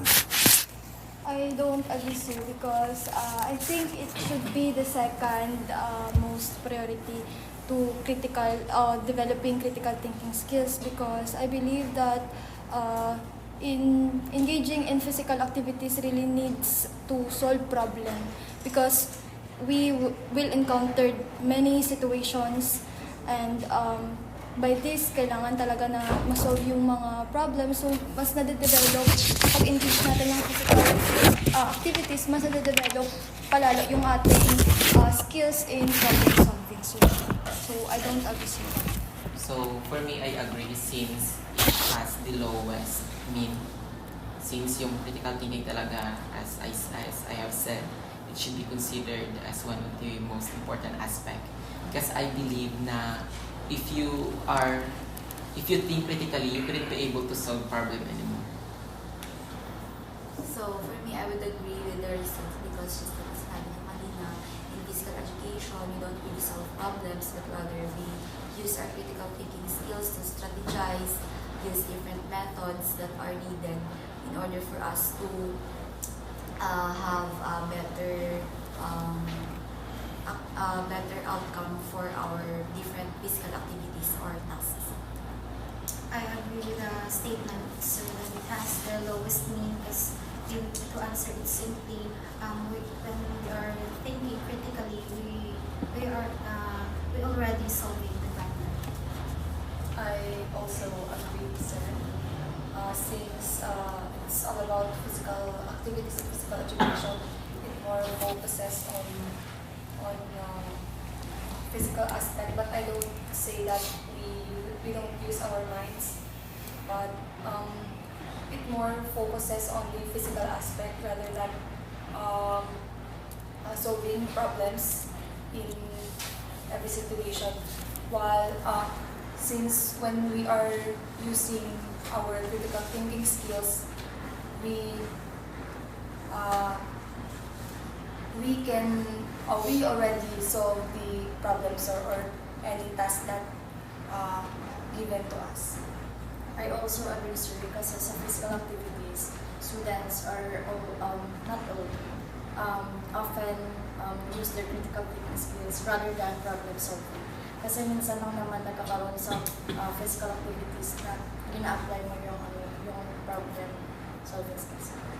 So for me naman, sir, I disagree. Just like what she said po, not physical activities run smoothly. There are a problem that you will encounter during activities. So as a student, you have to as a student you have to find ways on how to solve that problem, sir. So it helps engaging yourself in physical activity allows you to develop your problem solving skills. Okay, so let's proceed for the 1.8. With regards to the cognitive habitual behavior in physical activities, what can you say about it? I can say, sir, that it maintains the well-being of the students by habitually engaging in physical activity. So, when you engage in physical activity, your mind really knows na kung ano yung dapat mong gawin. Like for example, you are bodily conscious na to what you intake or mas for me when I am engaging or kapag na may habit I have the habit to engage in physical activity, mas nagko-conscious na ako sa mga kinakain ko and mas na-force or mas naisip ko na I should take care of myself and for example na matulog ng maaga because may mga practices for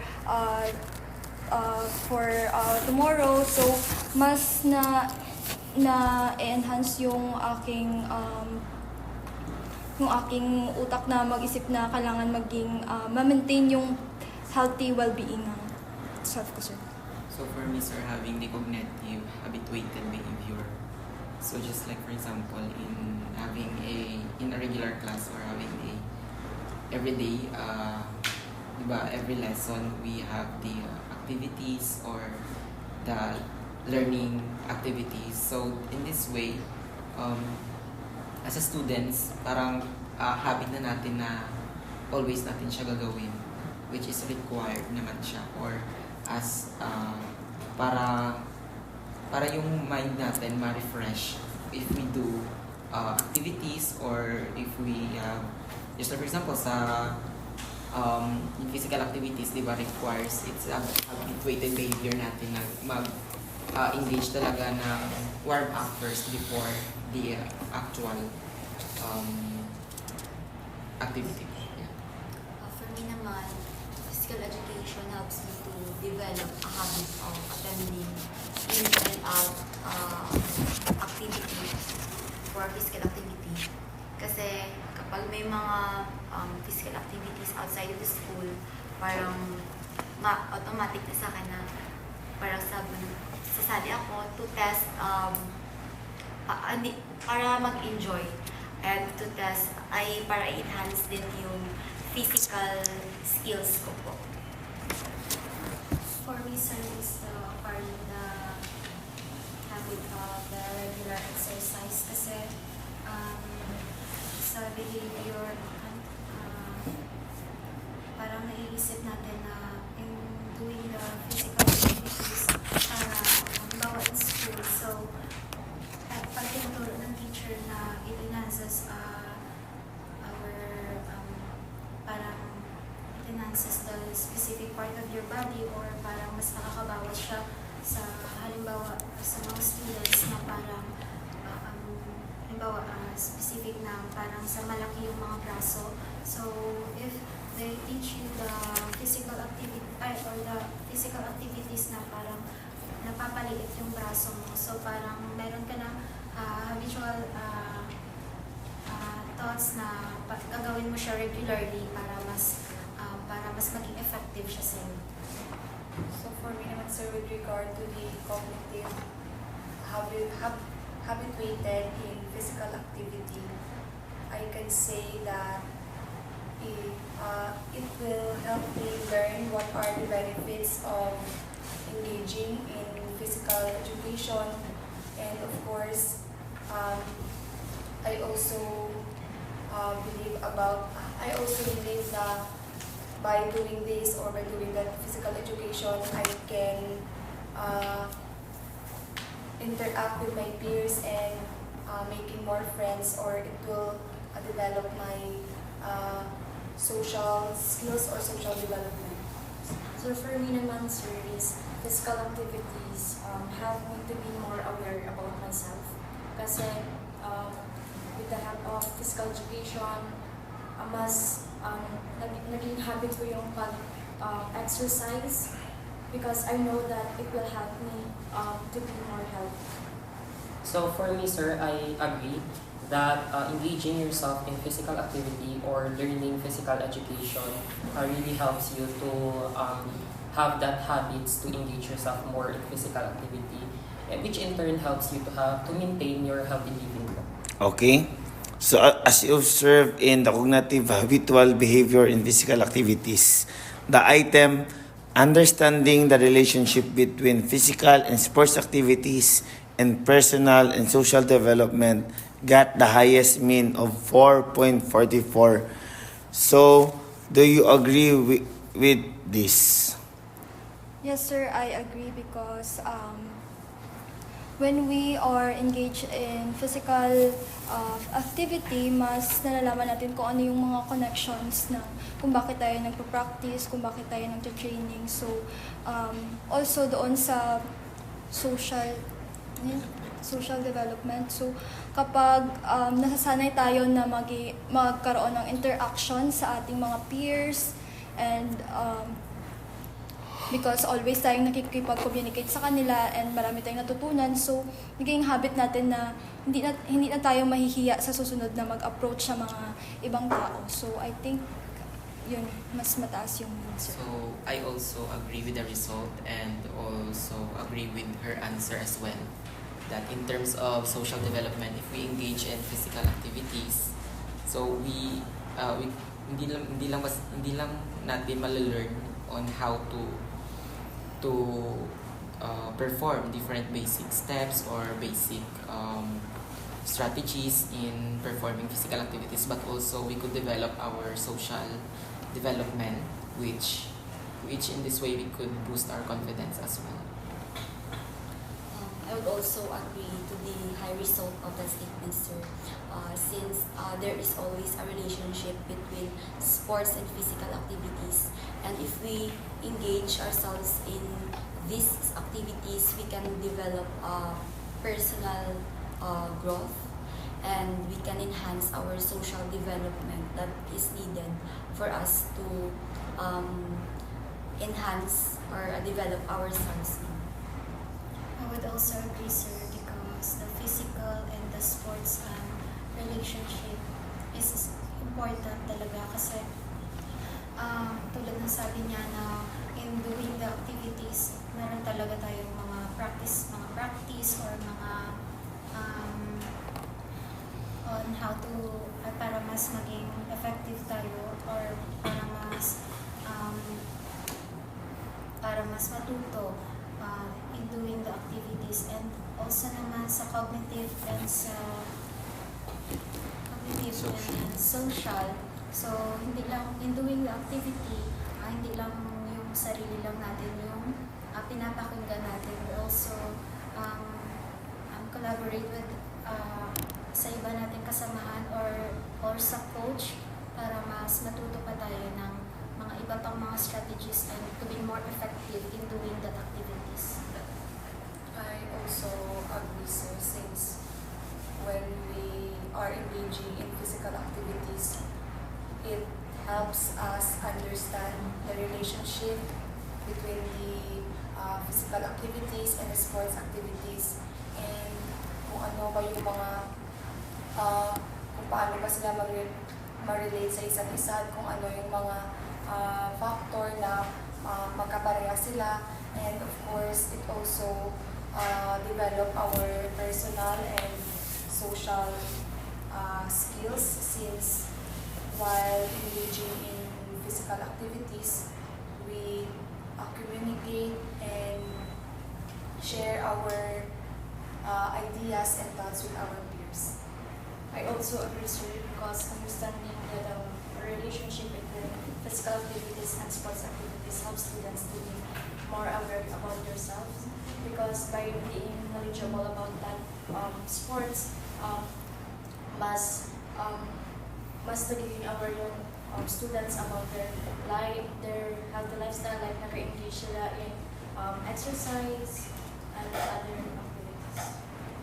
So for me, sir, personally, based on my observation in our school, just like what I've said earlier, sir, that our teachers tells us they helps us understand the relationship between the engaging yourselves in physical activity and the development and in personal and in social your personal and social development. So I think that's one of the reasons why some students in our school really incline themselves in physical activities po. All right. So on the other hand, in the item taking up suitable responsibilities to serve sports club or other related activities in school or community got the lowest mean of 4.13. Do you agree this one that among the item in the cognitive habitual behavior in physical education, this statement got the lowest mean? Yes, sir. For me, personally, even though I know the relationship between the physical activity and sport activity, I really do not taking up responsibilities in engaging in clubs, because for me it is enough to engage in physical or sports activities rather than taking up responsibilities, because I think masyado na siyang burden kapag mag-take pa ako ng responsibility sa club, sir. So I also agree, sir, because since they have different organizations in our institutions, so maybe in engaging yourself in a sports club, so hindi naman ako PE major, so maybe in PE majors they are also required, I think they are required to include yourself in a sports club. But however, it is habituated behavior, my habituated behavior na to really understand the importance of physical education and also the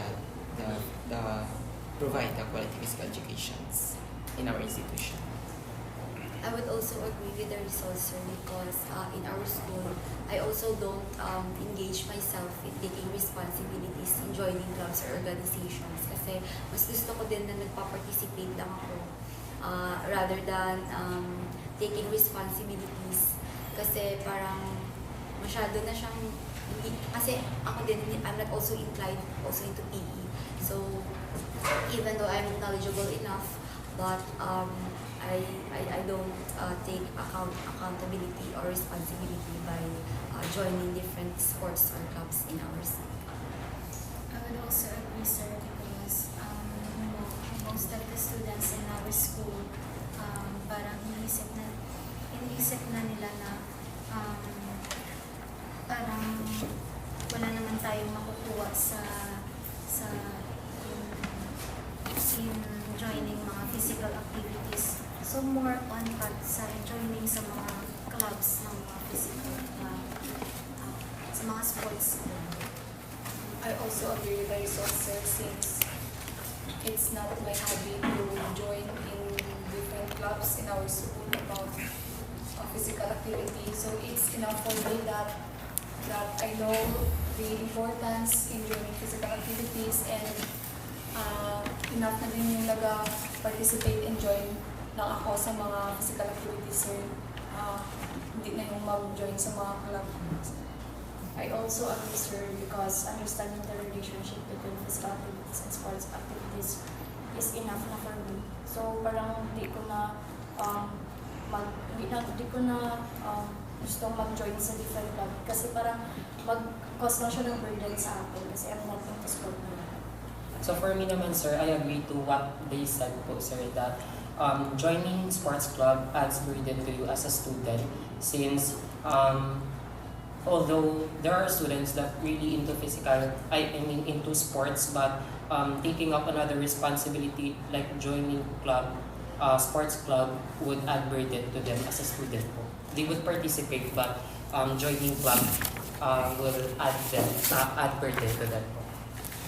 Okay, so let's proceed with the quantitative result 2. So based on the result of the quantitative strand of this study, the mean level of motivation in physical education was 3.30, described as moderate, which means students' motivation in physical education was sometimes demonstrated. For better understanding, that the following are the domains or factors measured regarding motivation in physical education of students in the study. First, a motivation, this belief that a task is unimportant, or when a person is unaware of the connections between his or her actions and the desired outcomes. Second, external regulation, process by which an individual adapts their behavior in response has formed the expectation that a particular result would result from the performance of a specified activity. Next, introjected regulation, characterized as a part of suboptimal form of internationalization which occurs when an individual acknowledges the significance of the behavior but does not fully identify which its value or regulatory processes and does not accept it as his or her own. Next, identified regulation acts on the individual's identification with the value and necessity embedded in the mechanism regulated behavior, acknowledge the value of behavior and embrace it as a personal regulation since it aids them in accomplishing a goal. And last, intrinsic motivation encourages creativity and excellent learning, fosters a sense of autonomy since the person is only operating his own best interest, action taken for their own sake or because they are inherently fascinating and delightful. So, do you agree that based on the given factors, you could say that the level of motivation and physical education of student is moderate, which means sometimes observed? No, sir, I don't agree to that because I believe that if you have a high level of motivation, you can really engage in physical activity and you have that drive to pursue something that you want. So I think, sir, I don't agree to that.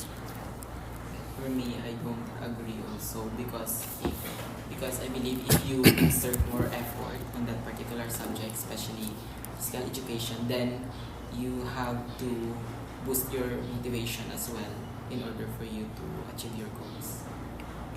For me naman, sir, I would agree with the result because personally, sometimes I am not that motivated enough to learn in PE classes.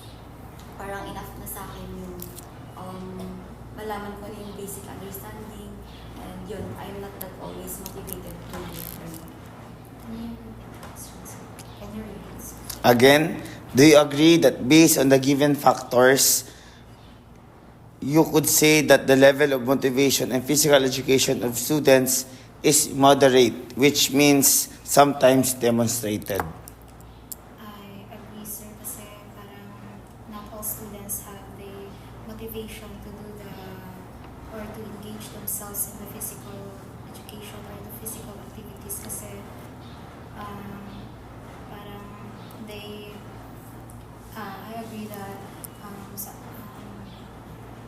for me personally na parang iniisip ko na parang okay na sa akin na meron akong knowledge or about the physical education or physical activities na hindi na to engage myself more deeper to understand in that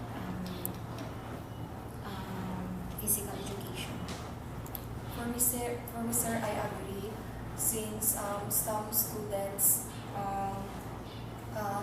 motivation depends primarily on the factor or the situation that influenced them during at that moment. Because for instance, some students demonstrate motivation because some of the external factors that could benefit them. So that is why I agree with the result. For me naman, sir, I disagree because I believe that students need to be motivated to do things successfully. So for me, sir, I agree to that question, sir, since there are instances that students have that intrinsic motivation to engage themselves in physical activity, but there are also times that there are students na they don't have that internal drive to engage themselves in physical education. So I agree to that it is sometimes demonstrated. Okay, so in the factors or the domain of a motivation, as you observe the item really not knowing the reason why got the highest mean of 2.25. So do you agree with this? Yes, sir, I agree. Because in terms of courses in college, sometimes students who are more or inculcate themselves more in academics, so sometimes naisip nila they didn't really know the reason why sometimes nag-engage sila sa mga physical activities kasi yung utak nila more on academic skills na lang ang madadevelop. So that is why siguro yun yung pinaka mataas na result, sir. So I also agree with the result and your answer, sirs, because sometimes we cannot deny the fact that all of us thinking and saying na we don't really know the reason why, and some students as well na they are not really sure about the courses that they have taken. So I think mataas yung result because each students could relate about this result or about this factor. For me, I would agree with the result because maybe most of the students participate themselves or engage themselves in PE classes but they really don't know the reason why. So para lang makapag-engage, para lang makapag-participate, but they don't know really kung ano ba talaga yung purpose o dahilan bakit sila nag-engage sa PE classes. I would also agree, sir, kasi me personally as hindi naman major, so parang iniisip ko na ano ba ang relate nito sa course ko kung bakit ginagawa namin yung ganitong physical activities, kung ano ba ang magbe-benefit ko dito after I graduated na hindi naman ito related sa course na tinuro. I also agree, sir, since for me, sometimes I just only join in physical activities para masabi lang na nag-join and para matanggal lang yung guilt sa sarili ko na hindi ako nag-join sa activity na yan since it is required. So inisip ko minsan na parang hindi ko din alam kung ano yung purpose, bakit kailangan mag-engage sa physical activity na ito. I also agree, sir, kasi not all of the students are know the reason why they engage in different activities. Kasi lalo na yung mga hindi major, kasi iniisip nila is wala itong epekto sa kanilang academic life. So for me, sir, I agree also to that result and to what she said po, that there are students would really ask themselves what are the benefits that they get from engaging in physical education or physical activity po. And what are the benefits of engaging themselves in or attending classes in physical education to their professions, sir, in the future. So, for example, they would ask na accountancy student naman ako, uupo lang ako in the future. So, bakit ko pa kailangan ko pa i-engage yung sarili ko sa physical education or physical activity na wala namang kinalaman sa kurso ko. So, Okay, so on the other hand, in the item, really not feeling they are just wasting their time, got the lowest mean of 1.61. Do you agree that among the item in the motivation, this statement got the lowest mean? Yes, sir, I agree that because when the students are not motivated and doesn't take efforts in physical activity, they will think na they are just really wasting their time. So instead of engaging in physical activity, some students will just focus on pure academics, sir. For me, sir, I disagree because we know that subject physical education or physical education subject is really required, but we couldn't be able to think na we're just wasting basically natin required subject siya for us. Pero sometimes yung the highest mean result was yun nga, napapaisip tayo na bakit nga ba why we don't really know what is the reason kung bakit tayo na-engage sa ganitong activity. So for me naman, I would agree with the result of that statement because we compare lang sa first na statement na nakakuha ng high. So students doesn't really know the reason why they are engaging themselves in physical activity. So parang kasi hindi nila alam kung ano yung reason.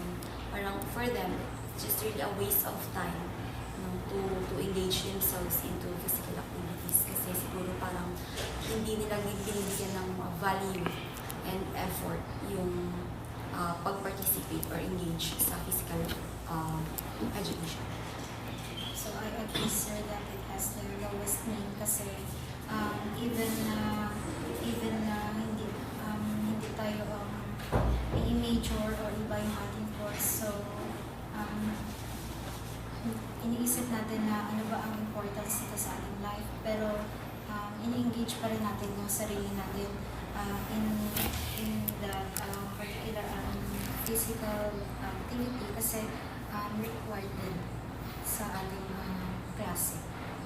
So for me, sir, I disagree na ito yung pinakamababa na factor sa lahat ng pagpipilian since yung pinakamataas is we don't know the reason why we engage in physical education. So dapat next ito siya, sir, since we don't know the reason why we're engaging in physical activities, then naiisip natin na waste lang talaga siya ng time since hindi pa natin alam bakit nag-engage tayo sa physical activity nito, sir.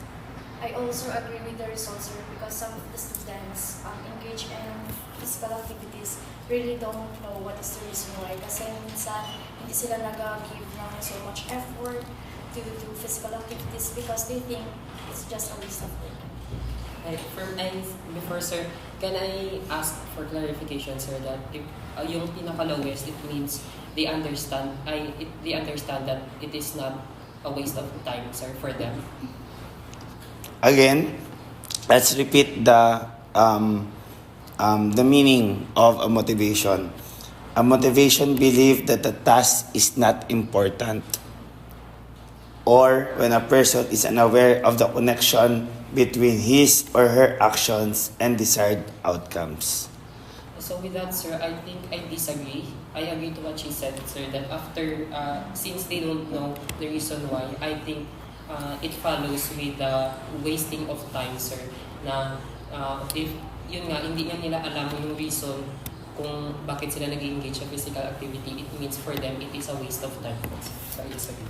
Okay, so let's proceed with the next, with the external regulation. So as you observe in the item, being expected to join them as a student got the highest mean of 3.65. So do you agree with this? Yes, sir, I agree. Because as a student, we should really engage in a physical activity. But that is just to join because we are or we have the subject, and we need to also join because we need that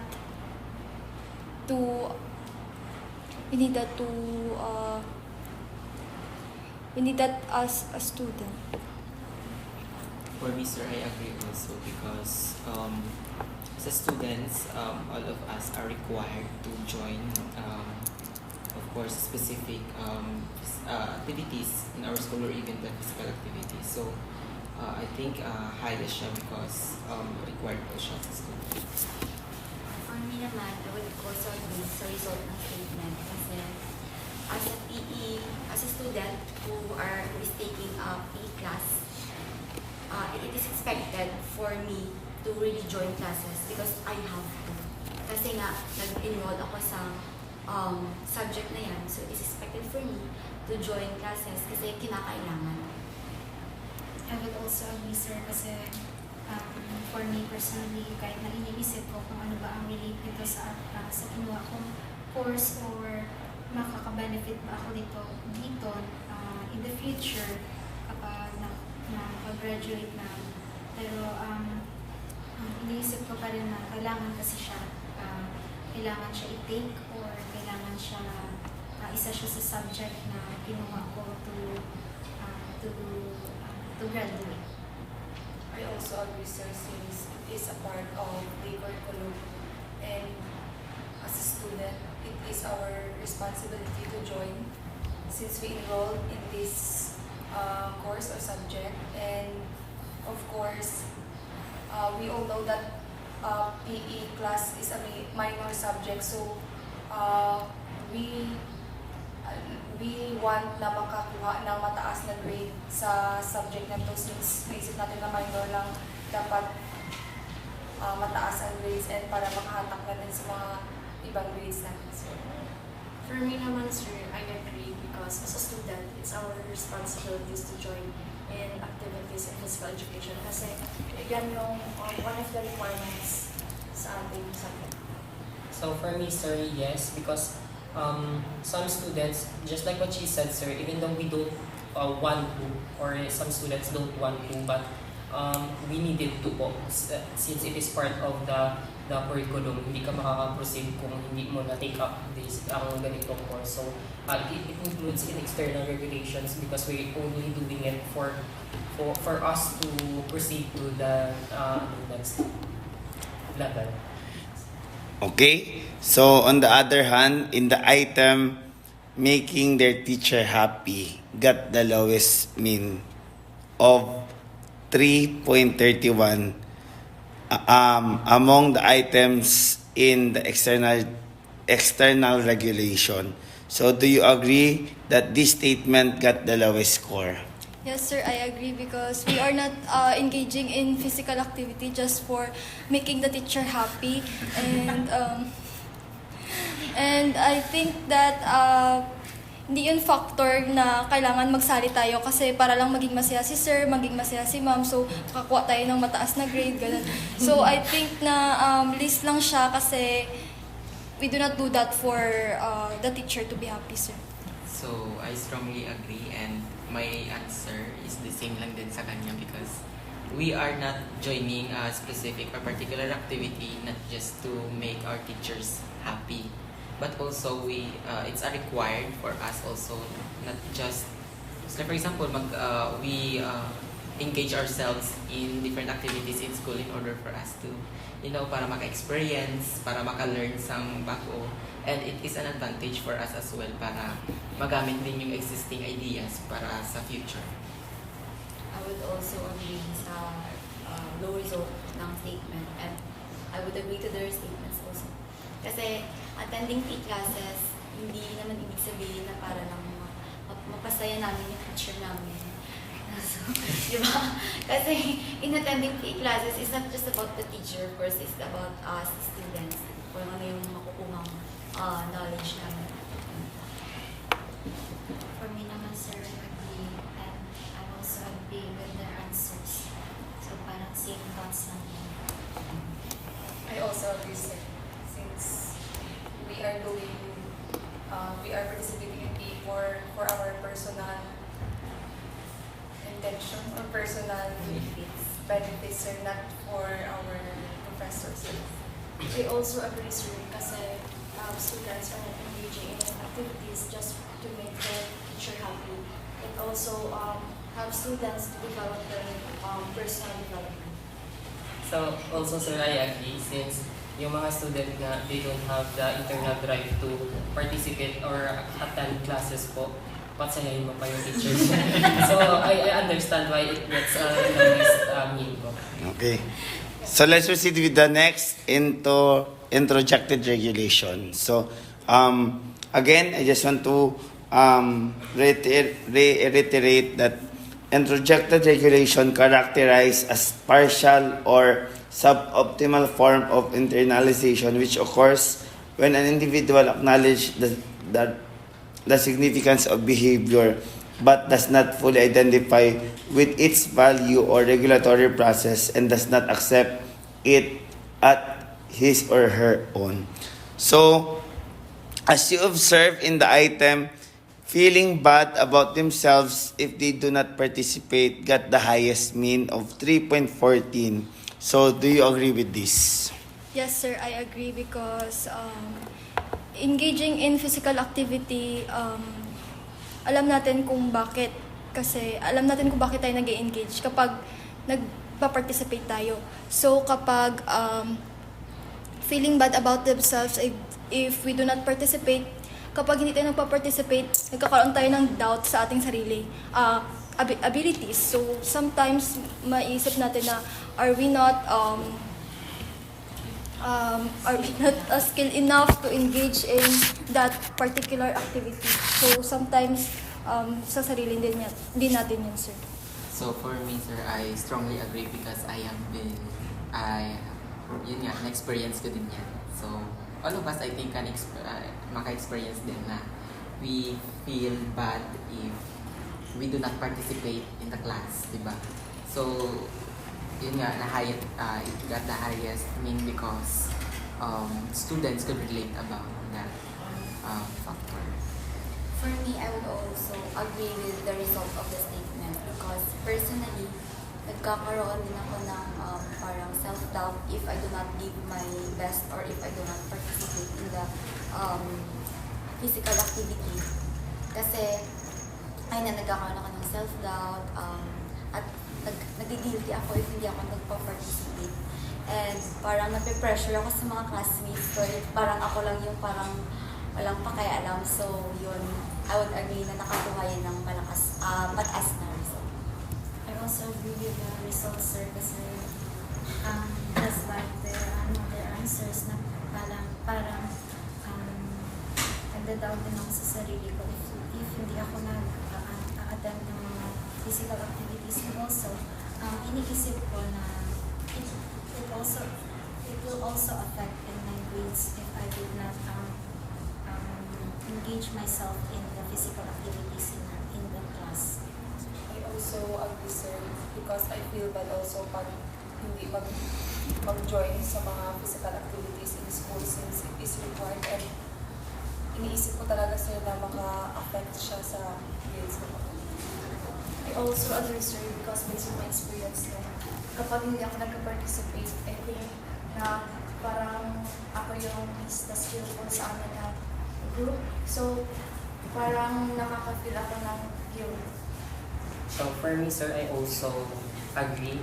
I think we do have the same experience in na we feel bad if we don't participate since especially if you know the significance of joining but hindi ka nag-join, so you feel bad about nang guilty ka rin na hindi ka nag-join kahit required yun siya. Okay, so among the item in the interjected regulation, thinking that they are not good in PE, good at PE if their teacher feel bad, got the lowest mean of 2.74. Do you agree with this? Yes, sir, I agree that it got the lowest mean because we are not doing, we do not think that we are not good enough at engaging in physical activity if the teacher feel bad. But sometimes pressures from our teachers increases kapag hindi tayo nagpa-participate. So we might think na really we are not really good at physical in our physical aspects. So I agree that it has a lowest mean because it's not all about na yung teacher natin maka-feel ng bad about us if we do not participate or we do not doing well in PE. But there are also instances na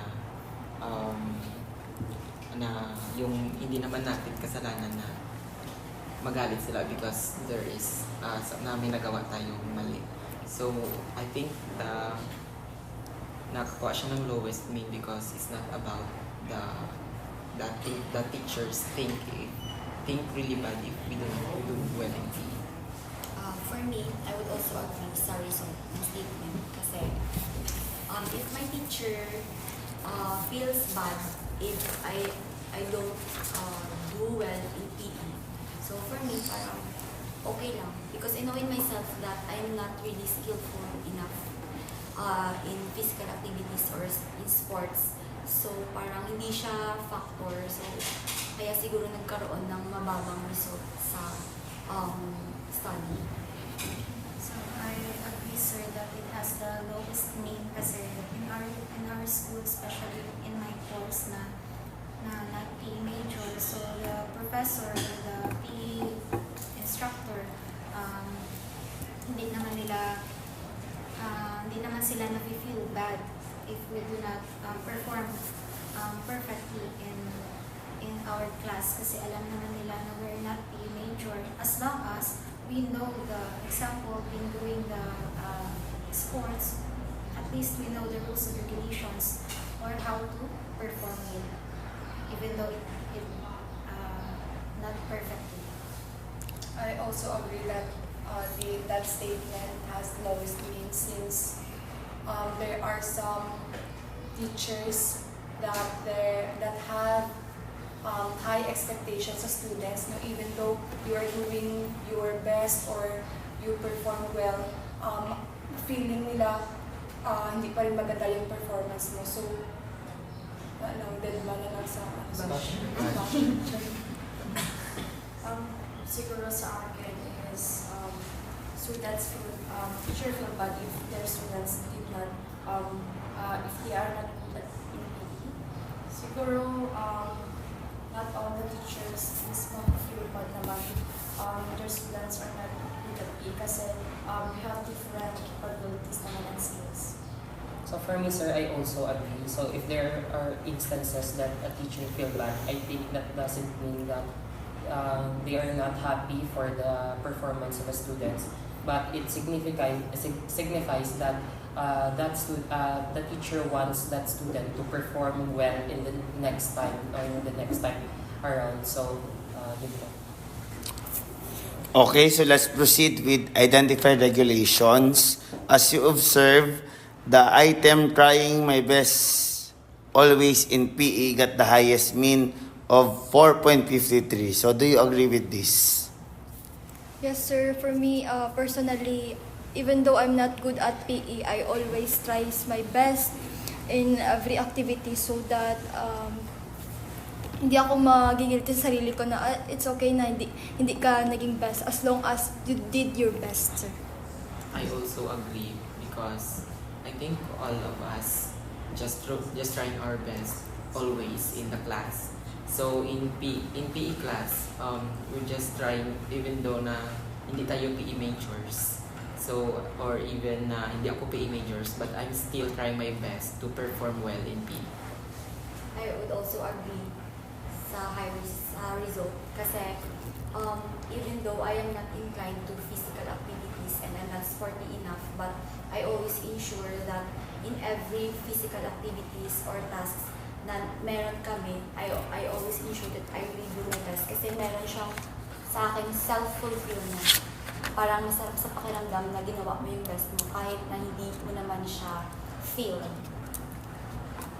For me, sir, I also agree kasi me personally, especially pag nagbibigay yung professor ng mga expected grades nyo, if you do, if perform kayo or kayo yung mas mataas na grades sa activity na yan, so parang mas na-motivate ka to do the activity yung parang mas na-motivate ka na mag-perform well sa physical activity na yun because with the help of the professor na parang nagbibigay sila ng mga expected grade. So parang mas na-motivate yung sarili mo to perform well para makuha yung mga mataas na grade. I also agree, sir. Since when I'm engaging in physical activities, I always try to do all my best and para na din walang regrets pagkatapos ng activity. I also agree, sir, because personally, I always try my best to in PE to have good grades and also to develop my skills. So for me, sir, for us na hindi naman PE major, so always in-inculcate sa mind namin is the sense of trying. They always tells us to embody the behavior of trying, that even though you're not good at this aspect, these activities, at least you tried your best in performing in your activity. Okay. Among the items in the identified regulation, doing well in PE got the lowest mean of 4.41. So do you agree with this? Yes, sir. I agree that doing well in PE has got the lowest mean because when we are trying our best in doing PE, I think we know na may makukuha tayo and may mga benefits sa sarili may mga benefits sa ating sarili and bakit tayo magta-try ng best natin sa sa PE. So doing just well in PE is not really for me personally, hindi yun siya list nun siya na pipiliin kasi dapat you always try your best. So I also agree with the result because and also it is important as well to doing well in PE, but since na lowest siya, it is because trying our best is always natin ini-emphasize sa every lessons na ginagawa natin or even sa activities in school, di ba? We should always emphasize that we should try our best to show that we are capable of doing such things, kung paano natin siya ma-perform well rather than doing well in that particular activity. For me, I would agree sa result. Because in my school, so doing well in PE is just not enough. Kasi as I said earlier, even though I'm not really inclined to physical activities, but I always ensure that I really do my very best in tasks that meron kami. So, siguro low lang yung result na nakuha niya. Kasi kinakailangan talaga natin gawin yung pinaka-very best natin. Of course, for our benefit and self-fulfillment. I would also agree with the results sir that doing well in PE got the lowest mean kasi parang when we are engaging ourselves in physical activities, parang okay na sa atin na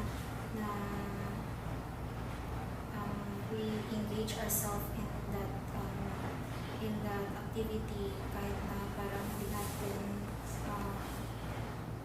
we do not do well in performing in that activity. I also agree with the statement why this choice is the lowest mean, since why we just do well in PE when we can do or we can try all our best. I also agree, sir, because sometimes hindi natin binibigay yung best natin into the activities. So for me, sir, I also agree, and I also understand why it gets a lowest means, since if given a choice, sir, even though in every performance you have to do well, but if given a choice, you have to try your best, not just doing well. Alright, so let's proceed with the last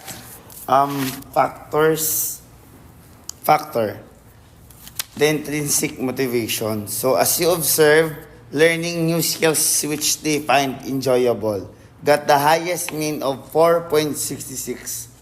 Do you agree with this?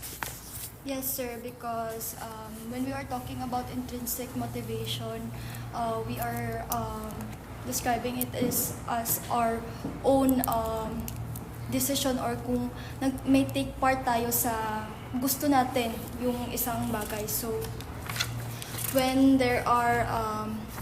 we learn new skills, so I think we find it enjoyable kasi nga we mas na engage natin yung sarili natin sa physical activity because of the motivation that we have. So I also agree with the result because when we learn new something, we feel very parang na-overwhelmed tayo kasi sometimes we expect na sabi natin na hindi natin makaya yung isang particular na isang bagay, just like for example sports.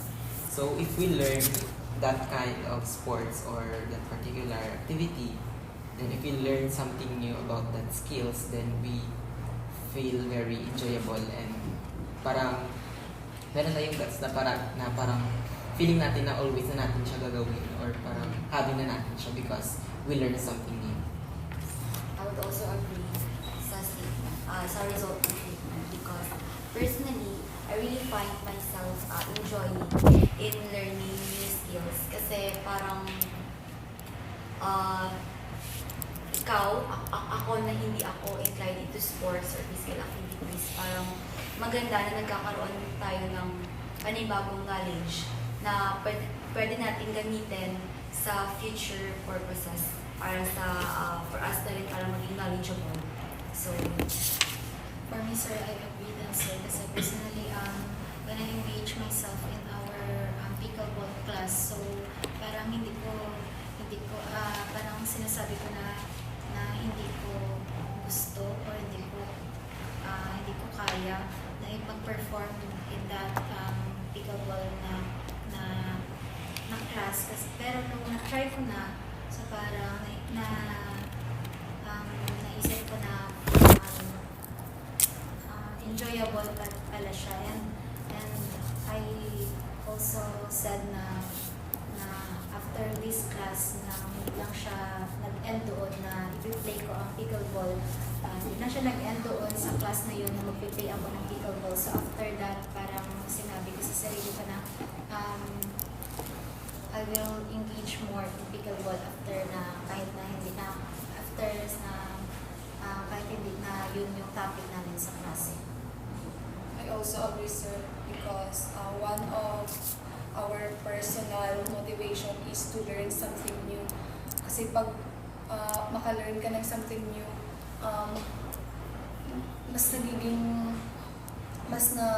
mas magaan sa pakiramdam mo, mas nagiging masaya ka since may na-learn ka ng mga new knowledge, and it makes more learning more enjoyable.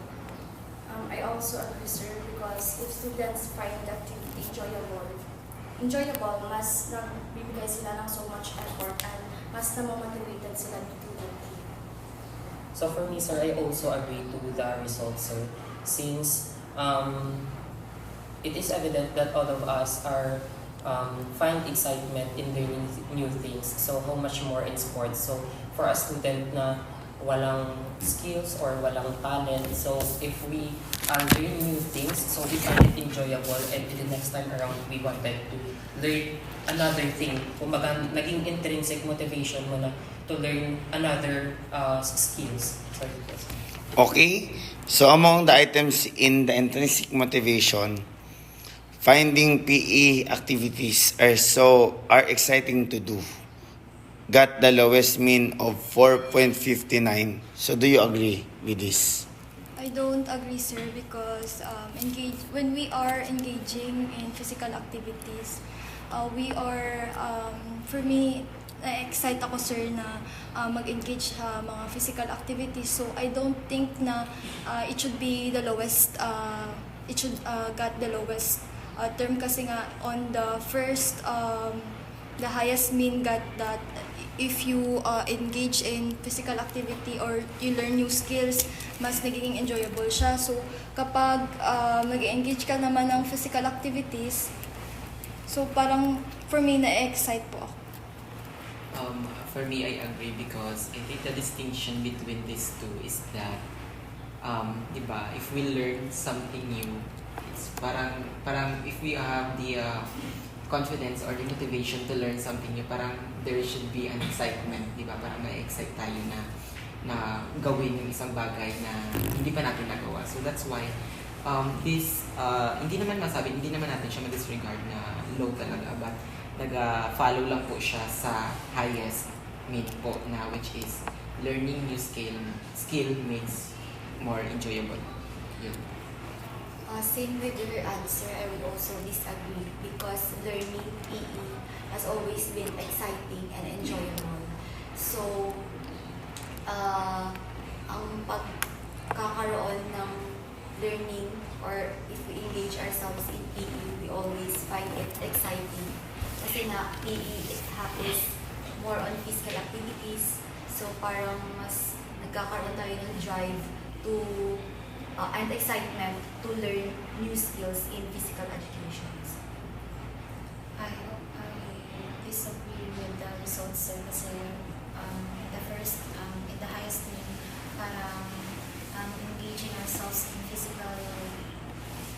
in new things in physical activities is enjoyable. So parang susunod din na we are we are finding PE na exciting na I agree with the results, sir, na ito yung pinaka-list lang since it's given naman na doing physical activities is enjoyable. So, mas mataas pa rin yung reason or na maka-learn ng new skills. So, ito, sir. For me naman, sir, I disagree because personally, I find PE activities as exciting to do. Kasi kapag nag-engage ako in PE activities, parang nawawala yung stress ko. So for me, sir, I also disagree because engaging myself in PE, I find it exciting, sir. But I also understand why it gets a lowest mean, sir, since yun nga, it belongs to intrinsic motivation where some students are not really internally driven to engage themselves in PE. Okay?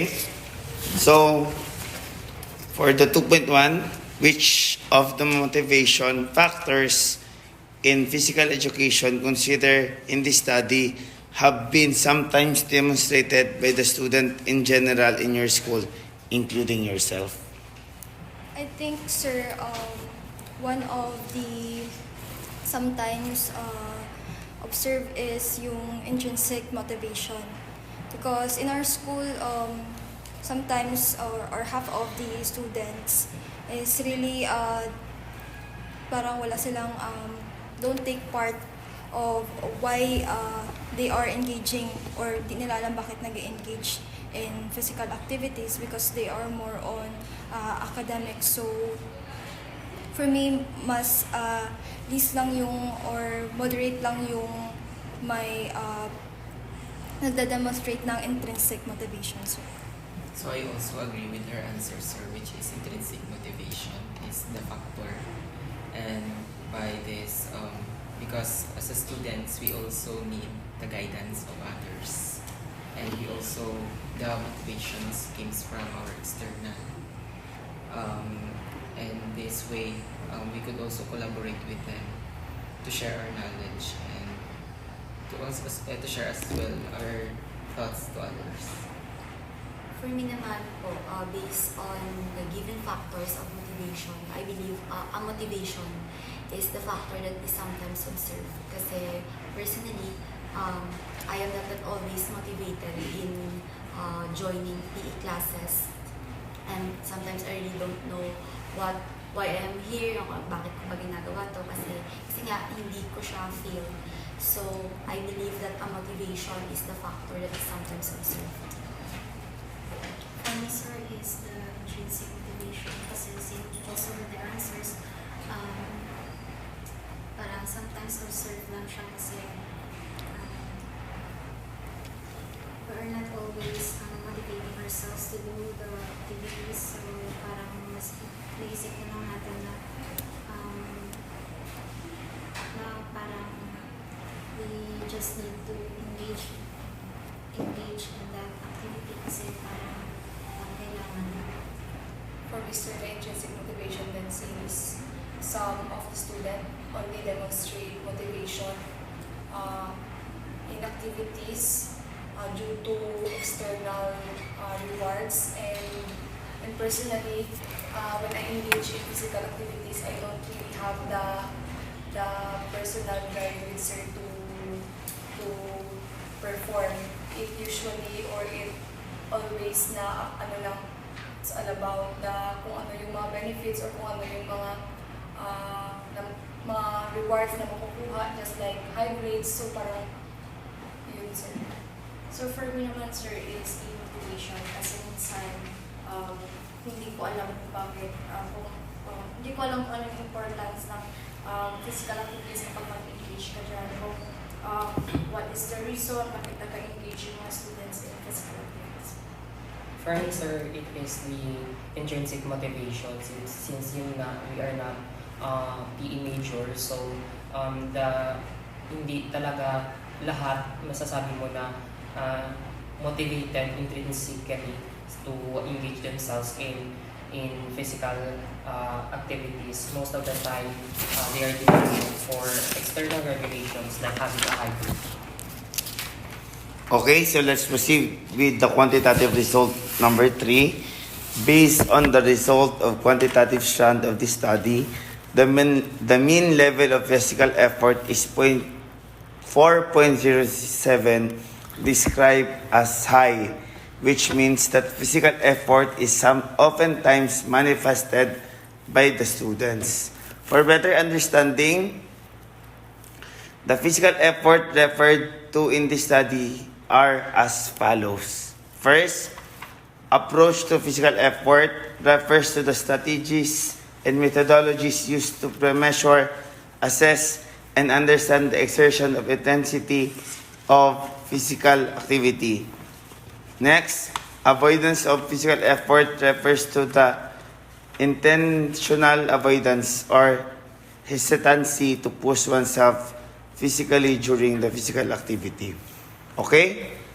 So do you agree that in totality, physical effort of college students is highly manifested? Why or why not? Yes, I agree, sir, that it is highly manifested because the students in college or the college students have really motivate themselves to do their best in engaging in physical activity. So if they have the motivation, so in engaging physical activities, nag-exert din sila ng effort para mas maging maganda yung results ng kanilang performance.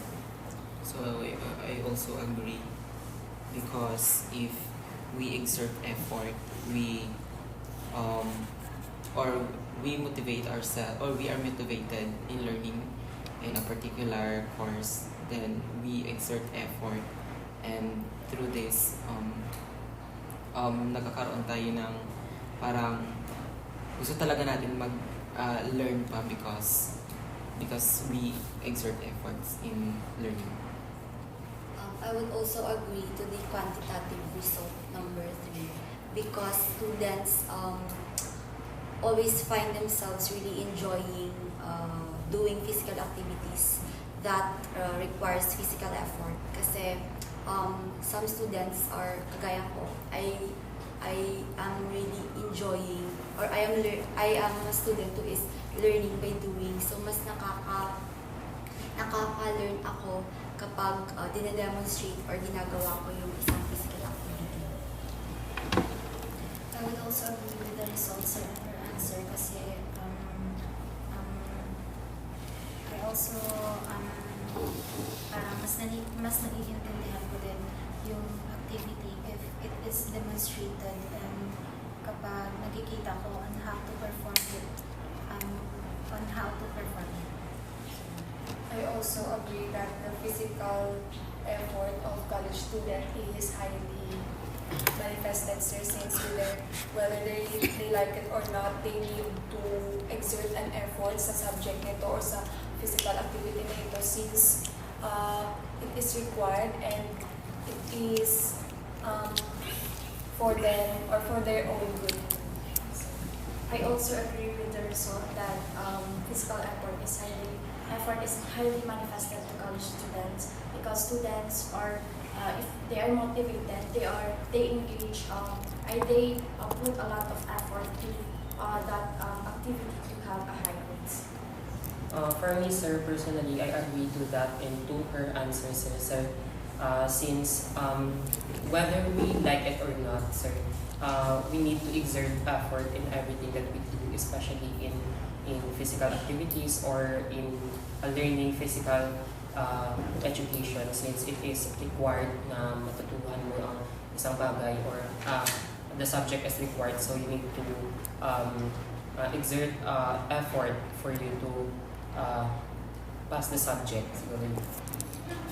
Okay, so what are some approaches of physical effort that are oftentimes manifested by physical education college students, including yourself? I think that when students really enjoy exerting efforts in physical activities, sir, because I believe that when we exert effort in doing physical activities, we have this sense of accomplishment and engaging in physical activities boost our moods and our energies, and also it can be a break from academic pressures. Yeah. So I also agree with your answer, sir, because if we enjoy engaging in activities, we more likely exert effort. So by engaging those particular activities, then we could really achieve. We could really achieve if we are motivated and to put effort on the things that we do. I would also agree to their answers. It is when the students is giving extra effort to the particular activity or task because the student is enjoying. So, nagkakaroon siya ng a student puts extra effort into that particular activity kasi nga gusto niya ay nag-e-enjoy siya.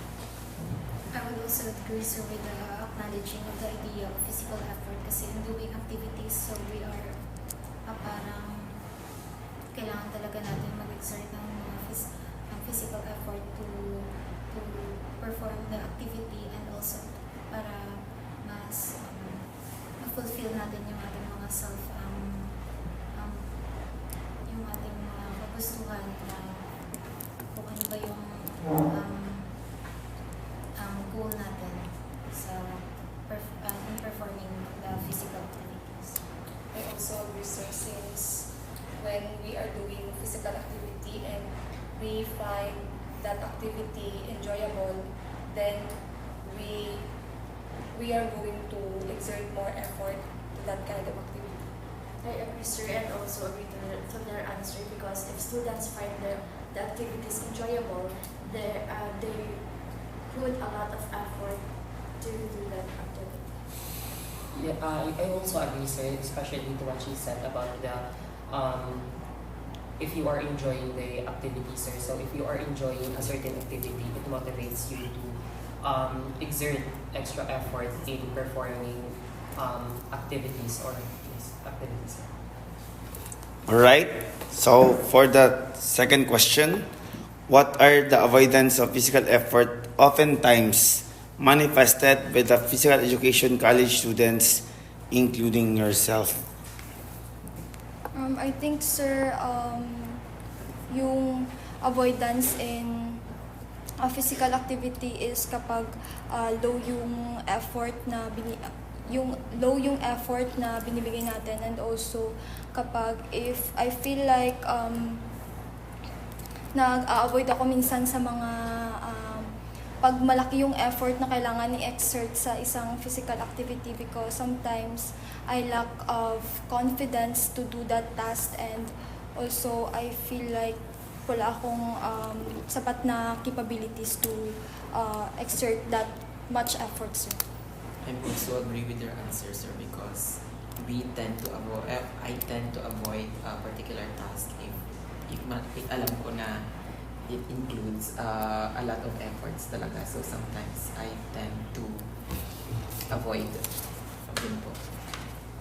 So same with your answers, ganun din, sir. For me, it is when I try to avoid physical activities that requires physical effort. Kasi parang minsan tinatamad rin ganun. And parang I'm not that motivated or I don't have that drive enough to exert physical effort. So I would also agree, sir, kasi personally, when I know that the physical activity need physical effort or a lot of effort, parang ginagawa ko lang siya ng simply. Parang hindi talaga ako nag-exert ng effort to do the activity para parang sinasabi ko na hindi para sa akin. Ito activity na to exert a lot of effort. So for me, sir, I tend to avoid any physical activities na mag-exert ng effort sa mga activities na hindi ko gusto, sir. Na kunyari hindi ko siya gusto, so bakit pa ako too much efforts activity na yun. Since answer na sir na if I find the activity is boring or hindi ko gusto, parang wala akong mag-consider na siya. So ako naman sir, I tend to avoid activities that requires physical effort. Kasi if given a choice sir, I would choose to have that activity na hindi mo kailangan ng effort. Since yun nga, if hindi naman, kung i-include ko yung ibang student, me and the other student, not everyone would like to choose activities that requires physical effort. So for me, I think I would choose activities that does not require physical effort. Alright, so let's proceed with the quantitative result. Based on the quantitative strand result, in individual capacity, quality physical education significantly influenced physical effort of the college students. Also, in the individual capacity, motivation of college student is a significant predictor of their physical effort. On the other hand, the combined effect of quality physical effort and motivation of college students significantly predicts the physical effort of physical education college students. Do you agree with the qualitative result for why and why not? I agree to the quantitative result number 4, sir, because I believe that if we combine the quality education and the enough effort, so we can come up that yung students talaga ay motivated na mag-engage sa physical activities, sir.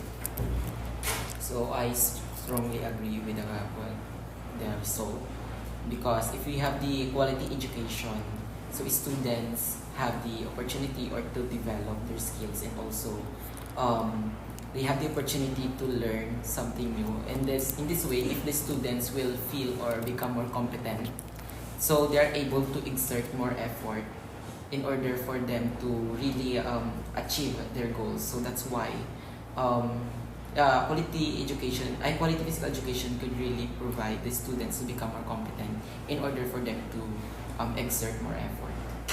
I would also agree to the result of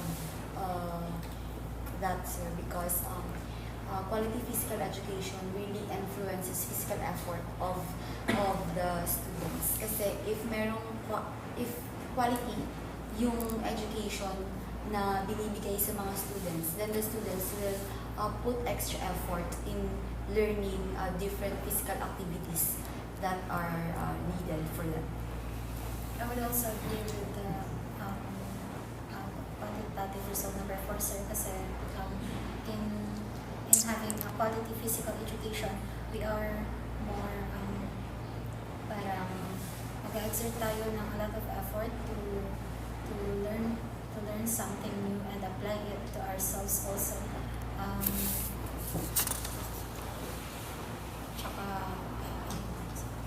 I also agree, sir, because if students are provided with quality physical education plus they are motivated, then they were going to exert a lot of effort or a lot of physical effort in their activities. I also agree, sir, because if students are given by quality physical education, sila ay namotivated and they also exert so much effort to that course. I also agree, sir, to that statement. If a certain institution have a better quality of physical education, like for example, we do have complete facilities and equipment or appropriate equipments, and we have a competent instructors. Competent instructors that helps students to develop their individual capacity. So it helps them to become more motivated in engaging in physical activities, which in turn helps also if that motivation to exert more physical effort. Alright, so let's proceed with the 4.1. What do you think that in individual capacity, quality physical education significantly influence the physical effort of college students? So I think that by having quality education, so college students can really know the significance of doing physical activities. So they would have a exert effort to excel in class, and also kapag quality yung physical education, if there is a quality physical education, the students will have more trust sa kanilang sarili na they can do their best in physical activities. So for me, as I have said earlier, if we have quality physical education, students could really it provides students have the opportunity to learn or to refine various physical skills. If the students more become competent or they more become skillful, so they are more likely to engage or to exert more efforts because they are because the school or the institutions could really provide their needs in terms of quality physical education. Could you repeat the questions? Again, why do you think that in individual capacity, quality physical education significantly influence physical effort of college students? Quality physical education, if there's a quality physical education that has an institution, na meron na isang institution, so the individual capacity of the student really parang mag-boost, and this influence physical effort because alam ng student na meron siyang quality physical education, so mag-exert siya ng effort to try his or her best and strive more to excel in learning. For me, sir, by having the physical quality physical education, and also it enhances the individual capacity of a college student kasi when we have the quality physical education also, and also with the help of the quality instructors, so we are engaging ourselves in class, which we exert a lot of effort and to do well and to excel in that particular class. So, quality physical education promotes a structured environment where students learn new skills or learn and develop new skills and build their confidence in physical education. So, and physical activities, I mean. So, by that, they will become motivated, and they will exert more physical efforts in every activity that they are about to do. For me naman, I believe that if students are provided with quality physical education, they put a lot of effort and motivated to learn new things and develop their skills. So for me, sir, I agree. So when we, as I said earlier, when we have a quality physical education, it helps students, or it provides students to have motivation. So it is this motivation significantly contribute to the physical effort of student if we do have a quality physical education. Alright, so let's proceed for the 4.2. Why do you think that in individual capacity, motivation of college students is significantly predictor of physical effort? I think that motivation is the significant predictor of physical effort, because motivation directs a student to na ma-influence sila na magkaroon ng drive and commitment sa pag-engage ng physical activity. So whether it is on intrinsic motivation or external factors, the students really do their best na exert ng effort sa class. So I think having a motivation in life, students can really drive their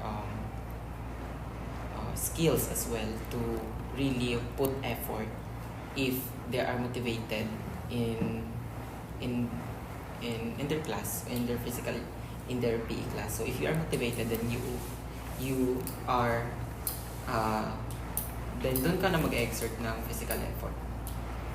So for me naman, believe motivation has a significant role in individual capacity of a college student, because if a student is motivated enough, then he or she will exert more effort on the given task kasi she is motivated, she is willing to learn and try new things. Yun po.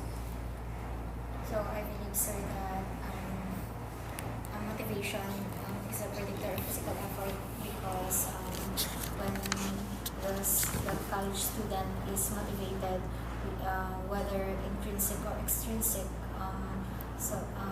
in intrinsic motivation, they motivate themselves to do well in that activity, or they motivate themselves to perform well and excel in that particular activity.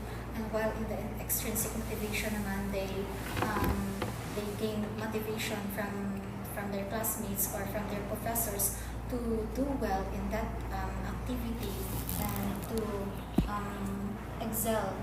excel more in doing that activity. So I believe that when students are motivated, they have the willingness and commitment to engage in physical activity, and when students are motivated, they are more likely to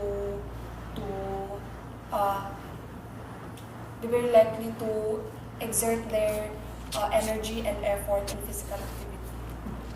I also believe, sir, na if motivated yung students, mas nagpuput sila ng a lot of effort into different activities. So for me, sir, I also agree to that question, since if a student is, as I said, sir, it is motivation that keeps us going. So whether it may be intrinsic or extrinsic, we do it because, for example, in intrinsic, we do it because we wanted to learn new things, or in intrinsic, we wanted to learn new things. So because of this motivation, it helps, it contributes us to exert more effort. Ayan, so for the 4.3 question, what could be the possible explanation why the combined effects of quality physical education and motivation of college students significantly predicts physical effort of college students?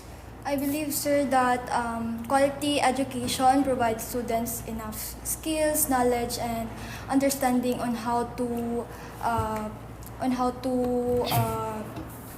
engage in physical activities, while motivation drives us to push our limits and to resist the challenging situation. So by combining these two, quality education plus motivation, it will result to physical effort of the students. So for me, I think combining these factors, which is the quality physical education and motivation of a college students, is a significant predictor of a physical effort, as Abby said. So in this way, it can only create an environment that just only encourages students to participate, but also to drives and to put more efforts in their learning process. That's why these factors is really important to promote physical effort of a student. For me, I believe that if students are provided with the quality physical education plus the motivation of in their learning, so it really signifies or it really predicts the physical effort in the students, because the students can able to be competitive individual. So parang we can help a student to be better. So if these three factors are combined, so we can have parang mas napapabuti yung isang student. For me, sir, quality physical education plus motivation predicts physical effort because by combining these two factors, we can exert effort and also mas mabibigyan natin ng fulfillment yung ating sarili kasi we know that we learn a lot from the quality physical education plus the motivation in ourselves and also in the intrinsic motivation to exert more effort in to excel and to do more in physical activities. So for me, these two factors complement each other in sustaining engagement and quality or physical effort. So for me naman, if the combination of physical education and motivation of students predicts the physical effort of college students kasi by the combination of these factors, ang students is easily to learn new things and acquire skills. For me naman, sir, I think quality physical education solely does not equates to physical effort because motivation is within the students nakadepende sa estudyante. So even though we have a complete facilities and equipment, if the students are not motivated to learn, parang wala yung physical effort. So it is just like what she said, if it is nag-complement yung quality physical education and motivation sa physical effort ng isang estudyante. Ayan, so is there anything else you would like to share about our discussion or our topic? So I think, sir, today's discussion is very marami akong natutunan, and especially sa quality education and motivation and how it is very important sa life ng college students, sir. So, I think, first of all, I would like to thank you, sir, for this interview because I have learned a lot. So, since we are talking about quality physical education, I have learned something that it is important to motivate ourselves and also having the physical. I know that our different institutions they try their best to provide quality education. Then we should also motivate ourselves in order for us to put more effort to achieve our goals in life. So This morning I really learned a lot from our discussions that there is really a relationship between quality physical education and the motivation of students, which predicts to the physical effort. Kasi this helps us students to enable and reach our capacity to able to become parang equipped individual. First of all, sir, I would like to thank you, sir, for giving us the opportunity to be one of the participants of this focus group discussion, and also I have gained more knowledge about the different schools na pinanggalingan namin, and sir. So I can say, sir, that quality physical education has a lot of factors and need to be considered, and I can say that a quality physical education plus students that are motivated can exert a lot of effort in activities that they're doing in their life. So in this interview, I've learned a lot. Like if the students are motivated, syempre, put a lot of So First of all, sir, thank you for be part of this discussion, and I learned a lot from these individuals coming from different institutions. So I heard other perspective or other point of view when it comes to the quality of physical education in their school, in our school. So I can assess what are the things that meron yung school namin, ano yung meron sa school nila na wala din sa amin. So I learned a lot also na importante yung quality physical education na sa motivation and sa physical effort ng isang estudyante. Ayan, so can I see you in the future in case I will need further clarification about your response in this interview? Yes, sir. Yes, sir. Ayan, so thank you very much for your cooperation. So this ends our focus group discussion. Good day and God bless to all. Thank you, sir.